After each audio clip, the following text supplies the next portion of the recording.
பிறந்தாரே.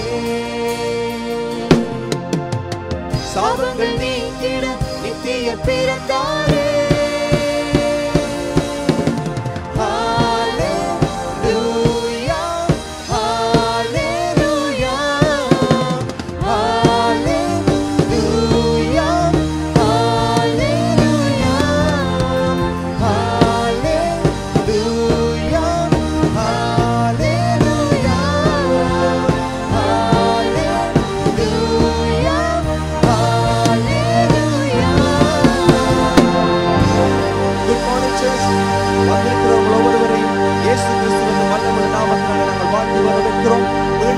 சமூகத்திலே அவரை ஆராதிக்கும்படி அவரை உயர்த்தும்படி வந்திருக்கிறோம் ஒவ்வொருவரையும் இயேசுவின் நாமத்தினாலே நாங்கள் மீண்டும் மீண்டுமாய் நாங்கள் வாழ்த்தி வரவேற்கிறோம். இந்த வேளையில் அவருடைய சமூகத்தில் நாங்கள் யாவரும் எழுந்திருந்து அவரை நாங்கள் ஆராதிக்க போகிறோம். நாங்கள் ஆராதிக்கிற ஆண்டவர் உண்மையும் கிருபையும் நிறைந்த ஆண்டவராய் இருக்கிறார். வேதம் சொல்லுகிறது அவரிடத்திலே எந்த வேற்றுமையின் நிழலும் இல்லை என்று.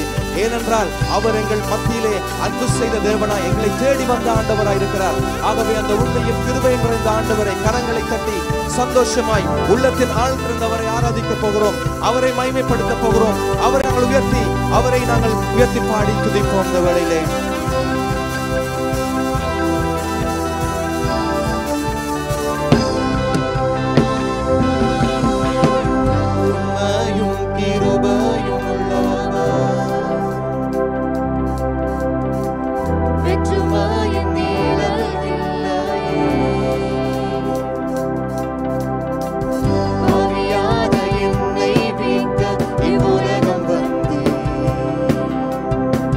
கிருபையா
போதுமே,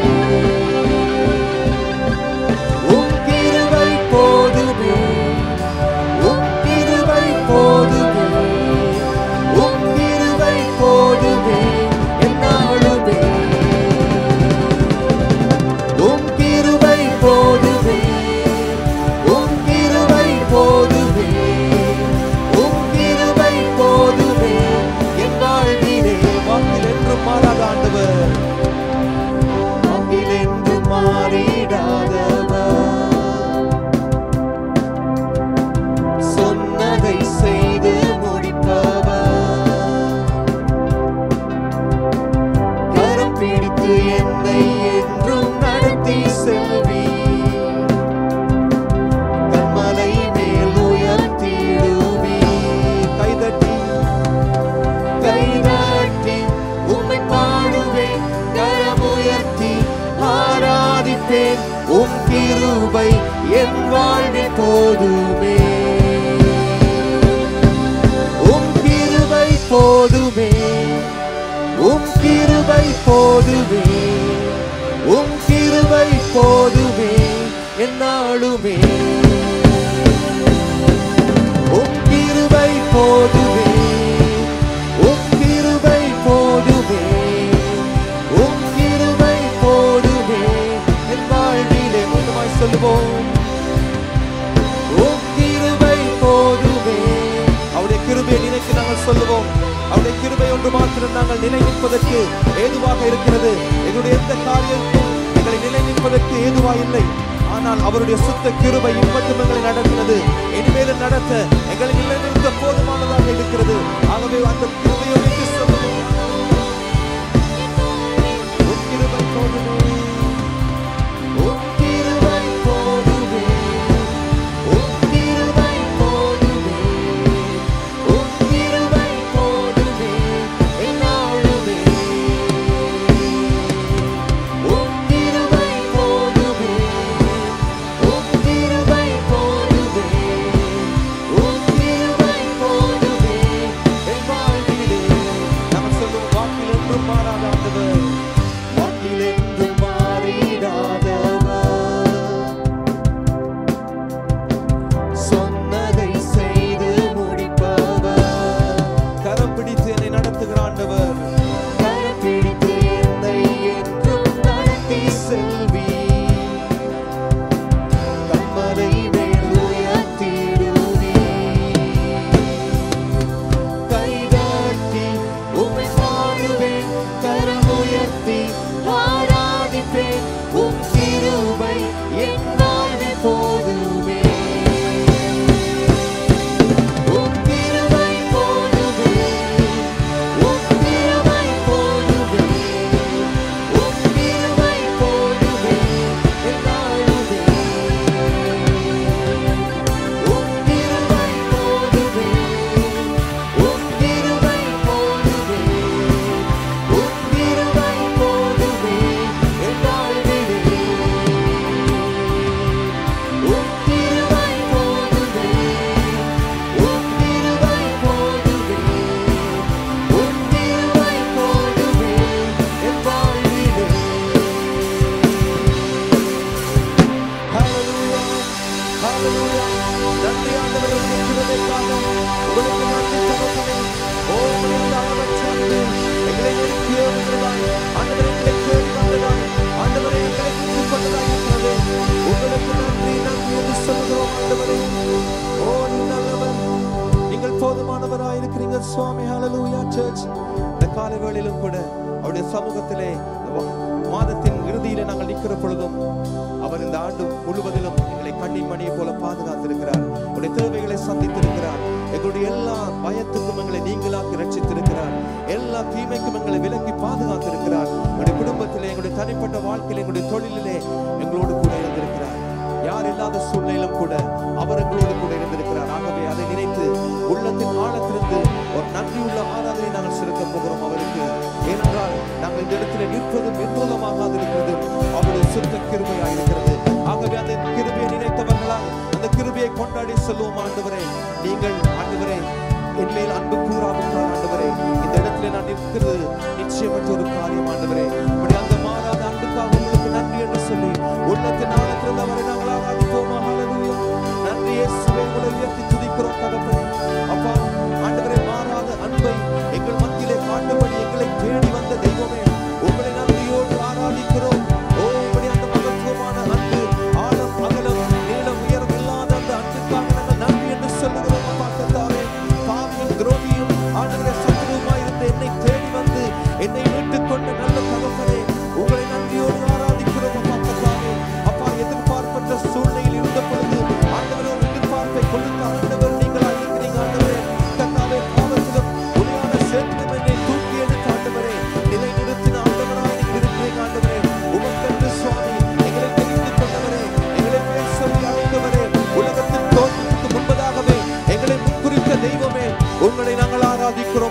சுவாமி.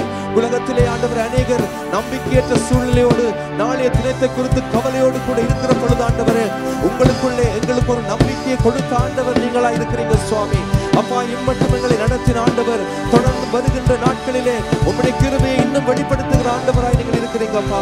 உங்களுக்கு நன்றி என்று சொல்லுகிறோம். இந்த ஆண்டவரே, ஆண்டின் துவக்கத்திலிருந்து இன்றைய நாள் மட்டும் ஆண்டவரே நாங்கள் திரும்பி பார்க்கிற பொழுது உம்முடைய அதிசயங்கள், உம்முடைய அற்புதங்கள், உம்முடைய கிரியைகள் எங்களுடைய வாழ்க்கையில அற்புதமாய் அபூர்வமாய் ஆண்டவரே இருந்தபடினால் உங்களுக்கு நன்றி என்று சொல்லுகிறோம் ஆண்டவரே. உள்ளத்தின் ஆழத்தில் நாங்கள் நன்றி என்று ஆராதனை செலுத்துகிறோம் அப்பா. நீங்கள் ஒருவரே ஆராதனைக்குரிய ஆண்டவர், நீங்கள் ஒருவரே மாட்சிமையின் தேவனாய் இருக்கிறீங்க. உங்களாலே செய்யக்கூடாத அதிசயமான காரியம் ஒன்றுமில்லை தகப்பனே. ஓ, எங்களையும் ஆண்டவர் உம்முடைய பிள்ளையாய் நேசித்தவரே, ஆண்டவர் எங்கள் ஒவ்வொருவரையும் ஆண்டவரே உம்முடைய மந்தையில் எங்களை சேர்த்துக் கொண்ட நல்ல தகப்பனே அப்பா. அப்பா, எங்களுக்கான மேய்ச்சலை, எங்களுக்கான ஆண்டவரை கண்ணீரை கொடுக்கிற நல்ல ஆண்டவரா இருக்கிறவரே சுவாமி. ஒரு குறைவின்றி ஆண்டவரே எங்களை இப்படி நடத்தின தகப்பனே, உங்களுக்கு நன்றி என்று சொல்லுகிறோம் அப்பா. கர்த்தாவே, நீங்கள் செய்தவைகள் ஏராளம் ஏராளமாய் எங்கள் மத்தியில் இருக்கிறபடினாலே உங்களுக்கு நன்றி என்று சொல்லுகிறோம். இந்த காலை வேளையிலே உங்களுடைய நாமத்தை நாங்கள் உயர்த்துகிறோம் ஆண்டவரே. ஏனென்றால் எல்லா நாமத்திற்கும் மேலான நாமத்தை உடையவர் ஆண்டவரே. உம்முடைய மகிமையை விட்டு எங்களுக்காக பூமிக்கு வந்த தெய்வமே, உங்களுக்கு நன்றி நன்றி என்று சொல்லி ஆராதிக்கிறோம் அப்பா. கர்த்தாவே, உம்முடைய அன்பை நாங்கள் எப்படி சொல்ல முடியும்? உம்முடைய அன்பு ஆண்டவரே சுவாமி கர்த்தாவே எங்களுக்காய் ஆண்டவரே எங்களை தேடி வந்ததா இருக்கிறபடினாலே உங்களுக்கு நன்றி என்று சொல்லுகிறோம் அப்பா. அந்த கல்வாரி சிலுவையிலே நிரூபித்து காட்டின அந்த அன்புக்காக உங்களுக்கு நன்றி என்று சொல்லி துதிக்கிறோம் ராஜாவே. ஓ, உங்களை உயர்த்தி ஆராதிக்கிறோம் தகப்பனே. ஓ, நீர் பெரியவராய் இருக்கிறீங்க சுவாமி, நீங்க சர்வ வல்லவராய் இருக்கிறீங்க ஆண்டவரே. ஆம் பிரியமானவர்களே, நாங்கள் ஆராதித்துக் கொண்டிருக்கிற அந்த நாமம் அது உயர்ந்த நாமமாய் இருக்கிறது. எங்களை இம்மட்டும் வழிநடத்தின நாமமாய் இருக்கிறது. அவர் எங்களை தேடி வந்தது மாத்திரமல்லாமல், எங்களை மீட்டுக் கொண்டது மாத்திரமல்லாமல், எங்களை பேர் சொல்லி அழைத்தது மாத்திரமல்லாமல், எங்களுடைய வாழ்க்கை முழுவதையும் அவர் பொறுப்படுத்தியிருக்கிறார் பிரியமானவர்களே. ஆகவே எந்த சூழ்நிலையிலும் நாங்கள் மனம் தளர்ந்து போகாமல் அவரிடத்திலே நம்பிக்கை வைக்கக்கூடிய ஒரே ஒரு ஆண்டவர் அந்த யெகோவா ஈரேயாய் இருக்கிறார். எங்களுடைய தேவைகளை பார்க்கலும் அவர் பெரியவராய் இருக்கிறார். எங்களுடைய சூழ்நிலைகளை பார்க்கலும் அவர் பெரியவராய் இருக்கிறார். ஆகவே எங்களுடைய வாழ்க்கைகளை நான் அவரிடத்தில் ஒப்புக் கொடுத்து சொல்ல போகிறோம். ஆண்டவரே, என்னுடைய எதிர்பார்ப்புக்கு மேலாக நீர் எனக்காக செய்கிற ஆண்டவர், உம்மை மாத்திரம் நான் நம்பி இருக்கிறேன், உம்மையை நான் நோக்கி பார்க்கிறேன் என்று சொல்லி உள்ளத்தின் ஆழத்திலிருந்து கரங்களை உயர்த்தி எங்களை ஒப்புக் கொடுத்தவர்களாக உள்ளத்தின் ஆழத்திலிருந்து சொல்ல போகிறோம். என்னுடைய எதிர்பார்ப்புக்கு மேலாக ஆண்டவரே நீ செய்கிற ஆண்டவர் அப்பா. உங்களுடைய ஜெபங்கள் எல்லாவற்றுக்கும் பதில் கொடுக்கிற நல்ல ஆண்டவரே, உங்களுக்கு நன்றி என்று சொல்லுவோமா?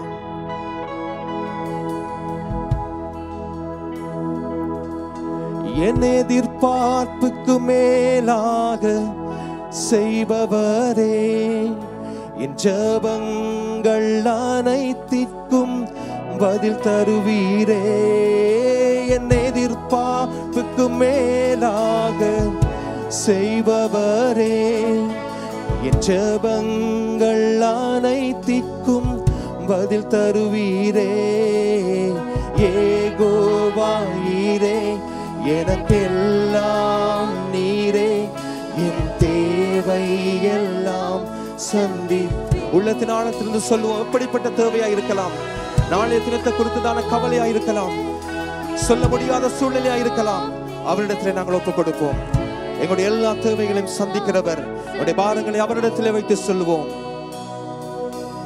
ஒவ்வொரு நாளும் அதிசயமாக போஷித்தீரே, தலை குனிந்த இடங்களிலெல்லாம் உயர்த்தினீரே. ஒவ்வொரு நாளும் அதிசயமாக போஷித்தீரே, தலை குனிந்த இடங்களிலெல்லாம் உயர்த்தினீரே. யெகோவா ஈரே, எனக்கெல்லாம் நீரே, என் தேவை எல்லாம் சந்திப்பீர். யெகோவா ஈரே, எனக்கெல்லாம் நீரே, என் தேவை எல்லாம். ஒவ்வொரு நாளும் அதிசயமாக, ஒவ்வொரு நாளும் அதிசயமாக போஷித்தீரே. அவர் செய்த நன்மைகளை நினைத்து சொல்லுவோம். Thank you Jesus. ஓ, நீ செய்த எல்லாவற்றுக்காக உங்களுக்கு நன்றி ஆண்டவரே.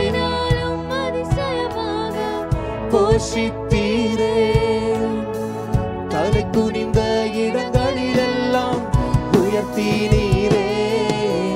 யெகோவா ஈரே, எனக்கெல்லாம் நீரே, என் தேவை எல்லாம் சந்திப்பீ. விசுவாசத்தோடு சொல்லுவோம். யெகோவா ஈரே, எனக்கெல்லாம் நீரே, என் தேவை எல்லாம். கரங்களை வைத்து சொல்லுவோம். ஆராதனை ஒன்று மாத்திரம் ஆண்டவரே. ஆராதனை ஆராதனை ஆராதனை உமக்கே. ஆராதனை ஆராதனை ஆராதனை உமக்கே. ஆராதனை ஆராதனை ஆராதனை உமக்கே. ஆராதனை ஆராதனை ஆராதனை உமக்கே. பிரியமானவர்களே, யெகோவா ஈரே, என் தேவைகளெல்லாம் சந்தித்தீரே என்று சொல்லுகிற அதே நேரத்தில் எங்களுடைய சபை மக்கள் மத்தியில் 2 பேர் தந்த நன்றிகளை ஆண்டவரிடத்தில் தெரிவிக்க விரும்புகிறார்கள். ஒரு குடும்பத்தினர்கள் ஆண்டவரிடத்தில் ஜெபித்தார்கள். ஆண்டவர் எங்கள் சொந்த வீடு ஒன்றை கொடுக்கும்படியாக ஆண்டவர் ஒரு சொந்த வீடு இந்த காலங்களில் வேண்டத்தக்கதாய் கர்த்தர் அந்த குடும்பத்துக்கு தேவன் வழியை திறந்து கொடுத்திருக்கிறார். அதே நேரத்தில் ஆண்டவர் ஒரு சகோதரியுடைய படிப்புக்காக, வேலை வாய்ப்புக்காக, வெளிநாடுக்கு செல்வதற்காக விரும்பி இருந்தார்கள். அதற்குரிய வாய்ப்புகளை கர்த்தர் அங்கே திறந்து கொடுத்திருக்கிறார். கரங்களை தட்டி அந்த ஆண்டவருக்கு உற்சாகமா நன்றி செலுத்த அதே நேரத்தில் அந்த ஆண்டவரை பார்த்து சொல்லுவோமா, ஆராதனை அந்த தேவைகள் எல்லாம் சந்தித்தீர் ஆண்டவரே. என் தேவைகள் ஒவ்வொன்றையும் நீர் சந்திக்கின்ற ஆண்டவராய் எங்களுடைய வாழ்க்கையில இருக்கிறீர் என்று அந்த ஆண்டவரை நோக்கி நாங்கள் சொல்லுவோமா. ஆண்டவரே, ஆராதனை ஆராதனை ஆராதனை உமக்கே. ஆராதனை ஆராதனை ஆராதனை உமக்கே. ஆராதனை அவரை உயர்த்தினவர்களாக ஆராதனை ஆராதனை உமக்கே. ஆராதனை ஆராதனை ஆராதனை உமக்கே. ஆண்டவரே, நீர் செய்த எல்லா நன்மைகளுக்காக உங்களுக்கு நன்றி செலுத்துகிறோம் அப்பா. ஆண்டவரே, எங்களுடைய குடும்பங்களிலும் எங்களுடைய தனிப்பட்ட வாழ்க்கைகளிலும் இந்த ஒரு வருட காலங்களாக நீங்கள் வழிநடத்தி வந்த எல்லா கிருபைகளுக்காக உங்களுக்கு நன்றி என்று ஸ்தோத்திரிக்கிறோம். உங்களுடைய உள்ளத்தின் ஆழத்திலிருந்து அந்த ஆண்டவரை நோக்கி பார்த்து, அப்பா, நீங்க வழிநடத்தி வந்த ஒவ்வொரு பாதைகளுக்காக, நீங்க சுமந்து வந்த ஒவ்வொரு வழிநடத்தல்களுக்காக, ஆண்டவரே கொடுத்த ஒவ்வொரு ஆசீர்வாதங்களுக்காக ஆண்டவரே, சோர்ந்து போன வேளையில் நீங்களை பலப்படுத்தினீர் ஆண்டவரே. சத்துவம் இல்லாத நேரத்தில் எங்கள் சத்துவத்தை கொடுத்தீங்க. அதற்காக இந்த வேளையில் உங்களுக்கு நன்றி செலுத்துகிறோம் ஆண்டவரே. அப்பா, உங்களுக்கு நன்றி என்று ஸ்தோத்திரிக்கிறோம். எங்களுடைய உள்ளத்தில் இருந்து, எங்களுடைய உள்ளத்தின் ஆழத்தில் இருந்து உங்களுக்கு நாங்கள் முழு இருதயத்தோடு அப்பா இந்த வேளையில் நாங்கள் நன்றி என்று ஸ்தோத்திரிக்கிறோம், துதிக்கிறோம் ஆண்டவரே. தொடர்ந்து நாங்கள் ஜெபிக்க போகிறோம். என்னுடைய கரத்தில் சில விண்ணப்பங்கள் இருக்கிறது. அங்கே தேவைகளுக்காக, சுயநலத்துக்காக, வேலை வாய்ப்புக்காக ஜெபிக்கின்ற சில விண்ணப்ப கார்டுகள் என்னுடைய கரத்தில் இருக்கிறது. மேபி நீங்கள் இந்த இடத்துல ஒரு விண்ணப்பத்தோடு நின்று கொண்டிருக்கலாம். நம்முடைய இருதயங்களை உடைய வலது கரத்தை ஆண்டவருக்கு நேராக ஒரு விசுவாசத்தின் அடையாளமாக உயர்த்தி இந்த வேளையில் நாங்கள் ஜெபம் செய்வோம். ஆண்டவரே, எங்களுடைய பிள்ளைகளுடைய தேவைகளை சந்தியுங்கள். இன்னும் குறிப்பிட்ட நாட்களுக்கூடாக இந்த வருடத்தை முடிப்பதற்கு முன்பாக நீர் அற்புதத்தை செய்தருளும்படியாய் ஒருமனப்பட்டு நாங்கள் ஜெபம் செய்வோமா. ஆமா ஆண்டவரே, இந்த வேளையிலும் அப்பா அப்பா என்னுடைய கரத்தில் இருக்கிற காட்சிகளுக்காக ஆண்டவரே ஜெப விண்ணப்பங்களோடு இருக்கிற பிள்ளைகளுக்காக நான் ஜெபிக்கிறேன் ஆண்டவரே. தேவனே, நீங்கள் அற்புதத்தின் தேவனாக இருக்கிறீங்களப்பா. ஆண்டவரே, ஆன்லைன்ல இருக்கிற பிள்ளைகளாக இருக்கலாம். அந்த வாழ்க்கையிலும் ஆண்டவரே நீங்கள் அற்புதங்களை செய்ய வல்லவராக, போதுமான ஆண்டவராக இருக்கிறீங்களப்பா. அப்பா, இந்த கால வேளையில் உம்முடைய சுகத்தை, உம்முடைய சமாதானத்தை, உம்முடைய மகிழ்ச்சியை ஆண்டவரே, உம்முடைய விடுதலையை உம்முடைய பிள்ளைகள் தொடர்ந்து அனுபவிக்கத்தக்கதாய் ஆண்டவரே நீங்கள் அற்புதம் செய்தருளும்படியாய் உம்முடைய அன்பின் கரத்துக்குள்ளாய் ஒப்புக்கொடுத்து இயேசுவின் நாமத்தினாலே ஜெபித்து நிற்கிறோம் நல்ல பிதாவே. ஆமென், ஆமென். கரங்களை தட்டி ஒரு விஷயம் ஆண்டவர் நன்றி செலுத்துவோம். நிச்சயமாய் ஆண்டவர் எங்கள் தேவைகளை சந்திக்கிறவராய், எங்களுக்கு விடுதலை கொடுக்கிற ஆண்டவராய் அங்கே காணப்படுகிறவராய் இருக்கிறார். தொடர்ந்து உங்களுக்கு ஒரு விண்ணப்பம் இருக்கும் என்றால், ஜெப விண்ணப்பங்கள் ஏதாவது இருக்கும் என்றால் நீங்கள் எங்களோடு பகிர்ந்து கொள்ள விரும்பினால் உங்களுடைய சேர்ஸுக்கு முன்பாக பார்க்கலாம், ஒரு ரெட் கலர் கார்டு இருக்கிறது. அந்த கார்ட்ஸ்ல உங்களுடைய ஜெப விண்ணப்பங்களை எழுதி எங்களோடு கூட நீங்கள் எடுத்து கொடுக்கலாம், அல்லது ஆஃபரிங் பேக்ஸ்ல டிராப் பண்ணலாம். இந்த விண்ணப்பங்களுக்காக நாங்கள் சபையாக தொடர்ந்து ஜெபிக்கிறவர்களாக இருக்கிறோம். அதே வேளையில் கர்த்தர் அற்புதங்களை செய்திருப்பாரானால், விடுதலைகளை கொடுத்திருப்பாரானால், அதே சேர்ல அதே பவுச்ல ஒரு கிரீன் கலர் கார்ட்ஸ் இருக்கிறது. இந்த கார்ட்ஸ்ல உங்கள் தேவன் செய்த நன்மைகளை எங்களோடு பகிர்ந்து கொள்ளுங்கள். உங்களோடு சேர்ந்து தேவனுக்கு நன்றி செலுத்த நாங்கள் ஆசையாக இருக்கிறோம். ஆன்லைன்ல லிங்க்ஸ் ஷேர் பண்ணப்படும். அந்த லிங்க்ஸ்ல நீங்கள் உங்களுடைய பிரைஸ் கார்டா இருக்கலாம், உங்க பிரேயர் ரிக்வெஸ்டா இருக்கலாம், நீங்கள் போடுவீர்கள் என்றால் உங்களுக்காக நாங்கள் ஜெபம் பண்ண நாங்கள் ஆயத்தம் உள்ளவர்களாய் அங்கே காணப்படுகிறோம். இந்த வேளையிலும் கூட இயேசு கிறிஸ்துவின் நாமத்தினால் இடத்தில் வந்திருக்கிற உங்கள் ஒவ்வொருவரையும் வாழ்த்தி வரவேற்கின்றோம். வருடத்தின் கடைசி வாரங்களில் நிற்கத்தக்கதாய் கர்த்தர் கிருபை செய்திருக்கிறார். இந்த வருடத்தை முடிக்கத்தக்கதாய் கர்த்தர் கிருபை செய்திருக்கிறார். ஆகவே அந்த ஆண்டவருக்கு நன்றி செலுத்த அதே நேரத்தில் உங்கள் ஒவ்வொருவரையும் வாழ்த்தி வரவேற்பதில் நீங்கள் மகிழ்ச்சி அடைகிறோம். ஆன்லைன்ல நீங்கள் எங்களோடு கூட ஜாயின் பண்ணி இருக்கிற உங்களையும் நாங்கள் வாழ்த்தி வரவேற்கிறோம். நிச்சயமாக நீங்கள் எங்களோடு இணைந்திருப்பதும் எங்களுக்கு சந்தோஷத்தை கொடுக்கிறதா இருக்கிறது.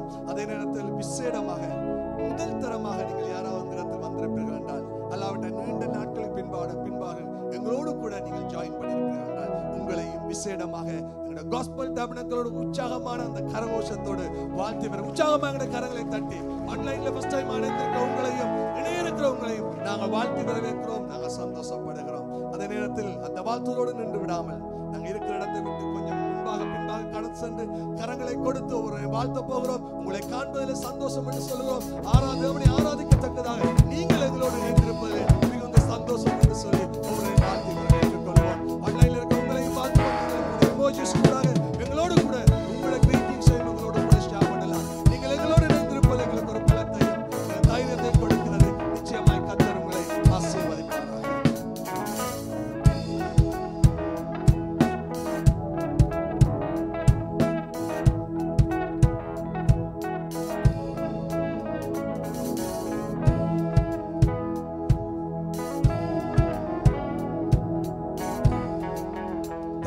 நீங்கள் கொடுத்த அந்த ஆதரவுக்கும் ஒத்துழைப்புக்கும் இன்னும் நீங்கள் விஷ் பண்ணி கொண்டிருக்கிறீர்கள். அதற்காக நன்றி செலுத்துகிறோம். தொடர்ந்து ஃபர்ஸ்ட் டைம் ஆய் வந்திருக்கிற நீங்கள் உங்களிடத்தில் ஒரு சின்ன ஒரு ரிக்வெஸ்டை நாங்கள் வைக்க விரும்புகிறோம். உங்களுடைய சேர்ஸுக்கு முன்பாக இவ்விதமாக ஒரு ப்ளூ கலர் கார்டு இருக்கிறது, கேட் கனெக்டட் என்று சொல்லப்படுகிற கார்டு. இந்த கார்டில் உங்களுடைய விவரங்களை நீங்கள் எங்களோடு கூட பகிர்ந்து கொள்ளலாம்.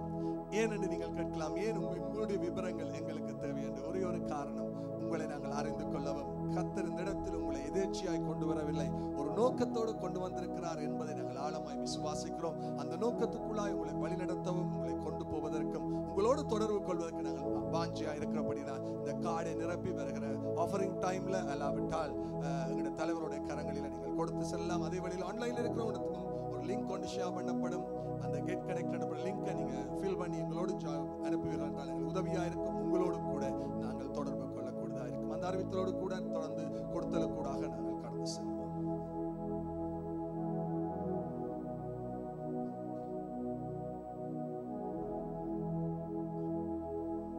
கொடுத்தலுக்கூடாக ஆயத்தப்பட்டிருக்கிற உங்கள் யாவரையும் இயேசு கிறிஸ்துவின் இனிய நாமத்தினாலே வாழ்த்தி வரவேற்கின்றோம். சபை உங்கள் உதாரத்துவமான கொடுத்தலை நீங்கள் கொடுத்ததுக்கு உங்கள் சபை சார்பில் உங்களுக்கு நாங்கள் நன்றிகளை தெரிவித்துக் கொள்கிறோம். கொடுத்தலை 2 விதமாக கொடுக்கலாம். ஒன்று நீங்கள் ஆன்லைன்லேயே கொடுக்கலாம். ஆன்லைன்லேயே கொடுக்க விரும்புகிறவர்கள் ஸ்க்ரீனில் தெரிகிற நம்பருக்கு கிவ் அண்ட் டைப் செய்யும் போது உங்களுக்கு தேவையான டீட்டெயில்ஸ் அதில் பெறப்படும். அடுத்தது நீங்கள் ஆப்பரிங் டைமில் ஆப்பரிங் பேக்கில் போடலாம். நாங்கள் ஒரு வேத வசனத்துக்கூடாக ஜெபத்துக்கு கடந்து செல்வோம். எல்லாருக்கும் பரிச்சயமான ஒரு வசனம் தான் லூக்கா 6ஆம் அதிகாரம் 38வது வசனம். கொடுங்கள், அப்பொழுது உங்களுக்கு கொடுக்கப்படும். அமுக்கி குலுக்கி சரிந்து விழும்படி நன்றாய் அளந்து உங்கள் மடியிலே போடுவார்கள். நீங்கள் எந்த அளவினால் அளக்கிறீர்களோ அந்த அளவினால் உங்களுக்கு அளக்கப்படும் என்றார். நான் இந்த வசனத்துக்கூடாக பார்க்கும்போது என்னென்னா, இயேசு கிறிஸ்து ஆண்டவர் எங்களுக்கு எவ்வளவோ அன்பு செலுத்தியிருக்கிறார். நாங்கள் நிறைய விதமாக தேவனுக்கு நாங்கள் அன்பு செலுத்திக்கிறோம். நிறைய காரியங்களுக்கூடாக, எங்களோட ஆட்டிடியூட் கூடாக, நிறைய செயல்பாடு கூடாக நாங்கள் எங்களோட அன்பை தேவனுக்கு வெளிப்படுத்தி வருகிறோம். இந்த இந்த காணிக்கையின் தசம பாகம் அதிலும் ஒரு பங்கு தான். எங்களுடைய அன்பை நாங்கள் அவருக்கு வெளிப்படுத்துகிறோம். நாங்கள் எவ்வளவு கொடுக்குறோம் என்று இல்லை, எங்களோட மனது எவ்வளவு பெரிதாக இருக்குது. நாங்கள் அவருக்கு கொடுக்க முன்வரும் போது எங்களோட இருதயம் எவ்வளவு பெரிதாக இருக்கிறது தான் ஆண்டவர் இதில் பார்க்கிறார். நான் ஒரு சின்ன ஒரு சம்பவத்தை சொல்ல விரும்புகிறேன். எல்லாரோட வீட்லேயும் நடக்கிற ஒரு காரியம்தான். என்னென்னா, வீட்டில் அம்மாமார் பிள்ளைகளுக்கு டிஃபன் பாக்ஸில் சாப்பாடு போடுற நேரம், அது லஞ்சாக இருக்கலாம், பிரேக்ஃபாஸ்டாக இருக்கலாம், இல்லை ஸ்கூலுக்கு போகிற பிள்ளையாக இருக்கலாம், வேலைக்கு போகிற பிள்ளையாக இருக்கலாம். அந்த அம்மா பிள்ளை வேணான்னு சொன்னாலும் அந்த டிஃபன் பாக்ஸில் எவ்வளோத்துக்கு ஃபீல் பண்ண முடியுமோ அவ்வளோத்துக்கு போட்டு அமர்த்தி மூடி கட்டத்தான் பார்ப்பா. அப்போ பொல்லாதவர்களாகிய நாங்களே எங்களோட பிள்ளைகளுக்கு இவ்வளவு காரியங்கள் செய்கிற நேரம், ஆண்டவராகிய இயேசு கிறிஸ்து எங்களுக்கு இவ்வளவு செய்வார். அதை உணர்ந்தவர்களாக, அதோடு நாங்கள் நிறைய ஆண்டவருக்கு கொடுத்துருக்குறோம். எங்களை நிறைய ஆசீர்வதித்திருக்கிறார். நீங்களும் கொடுத்துருக்குறீங்க, நானும் கொடுத்துருக்குறேன். அதை நாங்கள் அனுபவிக்கிற பிள்ளைகளாக இருக்கிறோம். இன்னும் அதிகமாக நாங்கள் எவ்வளவுக்கு ஆண்டவருக்கு எங்களோட காணிக்கை தசம பாங்களை இன்னும் கொடுக்கலான்ங்கிற நாங்கள் ஒரு சிந்தனையோடு ஜெபத்துக்கு கடந்து செல்வோம். எங்களை அளவுக்கு அதிகமாக நேசிக்கிற நல்ல தகப்பனே, இந்த அருமையான பரிசுத்த ஓய்வு நாளுக்காக உங்களுக்கு நன்றி செலுத்துகிறோம் அப்பா. தகப்பனே, இந்த வருடம் முழுவதும் எங்களை ஏந்தி நீங்கள் தாங்குனீங்க, தப்பி வித்தீங்க ஆண்டவரே. எல்லா பாதைகளுக்கூடாக எங்களை கடக்க செஞ்சீங்க ஆண்டவரே. எங்களுக்கு உதவி செய்தீங்க ஆண்டவரே. பலனற்ற நேரம் எல்லாம் உங்களோட பலன் மாத்திரம் எங்களுக்கு பரிபூர்ணமாக இருந்ததப்பா. அதற்காக உங்களுக்கு நன்றி சொல்லுகிறோம் அப்பா. எங்கள் ஒவ்வொருவருக்கும் உழைக்க திராணியை கொடுத்தீங்க ஆண்டவரே, அதற்காக நன்றி என்று சொல்லுகிறோம் அப்பா. வெள்ளத்தை கொடுத்தீங்க ஆண்டவரே, சுகத்தையும் கட்டளையிட்டீங்க ஆண்டவரே, அதற்கு நன்றி என்று சொல்லுகிறோம் அப்பா.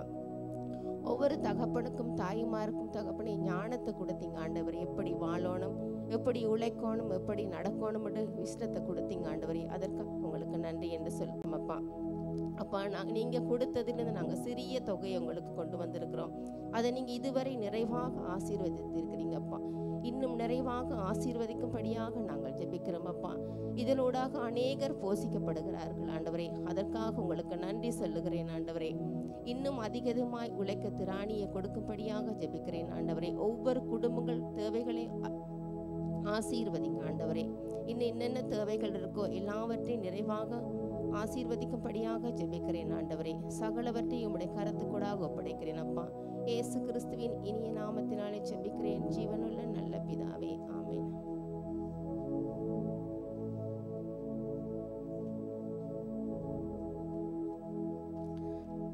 காணிக்கை எடுத்துக்கொண்டிருக்கும் இந்த நேரத்திலும் கூட ஒரு விசேஷ அறிவித்தலுக்கு நாங்கள் செவி கொடுப்போம். எங்களுடைய சபையிலே ஒரு வழக்கமாக இருந்தது, கிறிஸ்மஸ் ஈவ் ஆராதனையிலும் கிறிஸ்மஸ் ஆராதனையிலும் எடுக்கப்படுகிற காணிக்கைகள் சபையை வழிநடத்துகிற போதகருக்கு ஒரு அன்பின் காணிக்கையாய் கொடுப்பது. இந்த முறையிலிருந்து அது ஒரு மாற்றத்தை நாங்கள் கொண்டு வந்திருக்கிறோம். கிறிஸ்மஸ் ஈவ் ஆராதனையிலும் கிறிஸ்மஸ் ஆராதனையிலும் எடுக்கப்படுகிற காணிக்கைகள் சபையை வழிநடத்துகிற ஒவ்வொரு ஊழியர்களுக்கும் சரிசமமாக பங்கிடப்படும் என்பதை தலைமைத்துவம் உறுதிப்படுத்துகிறது. ஸோ நான் சபையாரை உற்சாகப்படுத்துகிறேன், அவர்களை அப்ரிஷியேட் பண்ணும்படியாக ஆயத்தத்தோடு நாங்கள் வருவோம். அந்த காணிக்கைகளை நாங்கள் கொண்டு வருவோம். அவர்களை எங்களுடைய அன்பை அவர்களுக்கு காட்டும்படியாக நாங்கள் ஆயத்தத்தோடு வரும்படியாக நான் சபையாரை அன்புடன் கேட்டுக்கொள்கிறேன். நன்றி.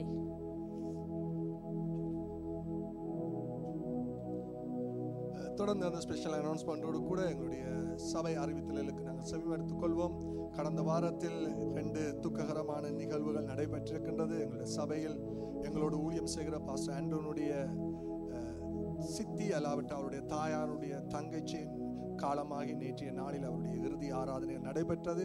அதையும் நீங்கள் கவனத்தில் எடுத்துக்கொள்ளலாம். அவருடைய மேரி அருள்தாஸ் அவருடைய பெயர், அவருடைய பாஸ்டர் ஆண்டோனுடைய சித்தியினுடைய பெயர் மேரி அருள்தாஸ். அவர்களையும் நீங்கள் குடும்பத்தையும் நீங்கள் துக்கத்தை விசாரிக்கலாம். அதை பாஸ்டர் ஆண்டோடு நீங்கள் கால் பண்ணி கதைக்கக்கூடியதாக இருக்கும். அதையும் நீங்கள் கவனத்தில் எடுத்துக்கொள்ளலாம். அதே நேரத்தில் எங்களோடு ஆராதிக்கின்ற சகோதரி மார்கரெட் ஆண்டி என்று சொல்லுவோம், அல்லாவிட்டால் அவருடைய கணவன் தெய்வேந்திரம், அவருடைய சகோதர ஆண்டி மார்கரெட், அவருடைய தாயானவர் வாயல் ராஜேஸ்வரி நேற்றைய நாளிலே அங்கே அவரும் நித்திரை அடைந்திருக்கின்றார். அவருடைய இறுதிக்கிரியை இன்றைய நாளில் நடைபெறும். அவருடைய இறுதிக்கிரியை அங்கே நிகம்புவில் நடைபெறுகின்றது. அதுக்குரிய லொக்கேஷன்ஸ் மற்ற காரியங்கள் எங்கள் சிஜிடி நியூஸில் ஷேர் பண்ணப்பட்டிருக்கிறது. இன்றைய நாள் மாலை 3 மணிக்கு அவருடைய இறுதிக்கிரிகள் நடைபெறும் என்பதையும் நாங்கள் சபைக்கு நாங்கள் அறிய தருகிறோம். ஆகவே நீங்கள் சிஸ்டர் மார்கரெட் அல்லாவிட்டால் பிரதர் தெய்வேந்திரன் அவருடைய குடும்பத்துக்கு நீங்கள் கால் பண்ணி விசாரித்து அவர்களோட துக்கத்தில் நீங்கள் கலந்து கொள்ளுமாறு நாங்கள் அன்போடு நாங்கள் கேட்டுக்கொள்கிறோம். தொடர்ந்து எங்களுடைய சபையினுடைய ஸ்பெஷல் சர்வீசஸுடைய ஆராதனைகளுடைய நேரங்களை நாங்கள் கவனத்தில் எடுத்துக்கொள்வோம். கிறிஸ்மஸ் ஆராதனை 24ஆம் தேதி செவ்வாய்க்கிழமை மாலை 10 மணிக்கு இந்த இடத்தில் நடைபெறும். கிறிஸ்மஸ் ஈவ் ஆராதனை. அதே நேரத்தில் கிறிஸ்மஸ் மார்னிங் ஆராதனை காலை 8 மணிக்கு இந்த இடத்தில் நடைபெறும் என்பதையும் நாங்கள் அறிய தருகிறோம். அதே நேரத்தில் 31st நைட் சர்வீஸ் 10 மணிக்கு இரவு நடைபெறும் என்பதையும், காலைக்கு நியூ இயர் ஆராதனை 7:30 மணிக்கு நடைபெறும் என்பதையும் நாங்கள் அறிய தருகிறோம். இந்த அறிவித்தல்களை ஏற்கனவே கொடுத்தது போல முக்கியமாக உங்களுடைய ரெஜிஸ்ட்ரேஷன்ஸை நீங்கள் மறந்து விடாதீர்கள். உங்களுடைய லிங்க்ஸ் அங்கே CGT நியூஸ்லையும் அங்கே கொடுக்கப்பட்டிருக்க அந்த லிங்க்ஸில் நீங்கள் ரெஜிஸ்டர் பண்ணிக்கொள்ளுங்க. காலை ஆராதனைக்கு வர இருக்கிறீர்களா அல்லது இரவு ஆராதனையில் எங்களோடு கூட பங்கு கொள்ள இருக்கிறீர்களா என்பதை எங்களுக்கு இருக்கிற ஒரே ஒரு பிரச்சனை, எங்களுடைய ஆசனங்களை நாங்கள் சரியாக போதுமான ஆசனங்கள் எங்களுக்கு காங்கிரிகேஷனுக்கு மேலான ஆசனங்கள் எங்களுக்கு குறைவாக இருப்பதனால் நாங்கள் நிச்சயமாக எங்களை எல்லாரையும் சேர்த்து பங்கு கொள்வதற்கு ஒரு சேலஞ்ச் இருக்கிறது. ஆகவே உங்களை உற்சாகப்படுத்துகிறோம். நீங்கள் ரெஜிஸ்டர் பண்ணுவதற்கூடாகவும் அதே நேரத்தில் அந்த ரெஜிஸ்ட்ரேஷன் படி நீங்கள் வரும்படியாகவும் உங்களோடு அன்போடு நாங்கள் கேட்டுக்கொள்கிறோம். அதே நேரத்தில் நீங்கள் போகின்ற பொழுது QR கோட் கீழ் மாடியில் இருக்கிறது. அந்த QR கோடை ஸ்கேன் பண்ணுவதற்கூடாகவும் உங்களோட ரெஜிஸ்ட்ரேஷன்ஸை நீங்கள் செய்து கொள்ளக்கூடியதாக இருக்கும். நிச்சயமாக இந்த அறிவித்தல்களை கவனத்தில் எடுத்துக்கொள்ளுங்கள். அதே நேரத்தில் அந்த துக்க வீடுகளை நீங்கள் விசாரிக்கவும் குடும்பமாய் விசாரிக்கவும் மறந்து விடாதீர்கள் என்பதோடு கூட இன்றைய நாளிலும் எங்களுடைய பிரசங்கிமார்களை நாங்கள் அறிமுகப்படுத்த இருக்கிறோம். நாங்கள் ஒவ்வொரு முறையும் பிரசங்கியாரைத்தான் அறிமுகப்படுத்துவதுண்டு. ஆனால் இந்த வாரம் பிரசங்கிமார்களை நாங்கள் அறிமுகப்படுத்த இருக்கிறோம். எங்கள் மத்தியிலே தேவனுடைய வார்த்தையை பகிர்ந்து கொள்வதற்காக சகோதரி லீட்டா ஜோதி அவர்களும் சகோதரன் ரமேஷ்குமார் அவர்களும் எங்கள் மத்தியில் இருக்கிறார்கள். உற்சாகமாய் கரங்களை தட்டி அவர்களை நாங்கள் வாழ்த்தி வரவேற்போம். இந்த நாளிலும் தேவனுடைய வார்த்தை அவர்கள் எங்களோடு கூட பகிர்ந்து கொள்வார்கள்.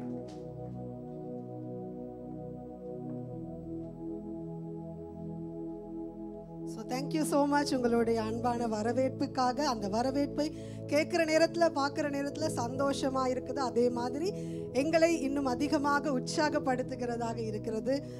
ஆன்லைனில் இணைந்திருக்கிற உங்களையும் நாங்கள் இயேசு கிறிஸ்துவின் நாமத்தினாலே வரவேற்கிறோம். நீங்கள் எங்களோடு இணைந்திருப்பது மிகுந்த மகிழ்ச்சியாக இருக்கிறது. நீங்கள் கூட இந்த நேரத்தில் எங்களோடு இணைந்திருக்கிறதை காண்பிக்கிறதுக்கு ஏதாவது ஒரு காரியத்தை நீங்கள் கமெண்ட் பாக்ஸில் டைப் பண்ணலாம். எமோஜி கூடாக நீங்கள் இணைந்திருக்கிறதை காண்பிக்கலாம். ஓகே, நமக்கு ஒரு இரட்சகர் உண்டு. இதை தான் நாங்கள் தொடர்ந்து பார்த்து கொண்டிருக்கிற காரியம். Yes, we have a savior. எங்களுக்கு நிச்சயமாக ஒரு இரட்சகர் உண்டு.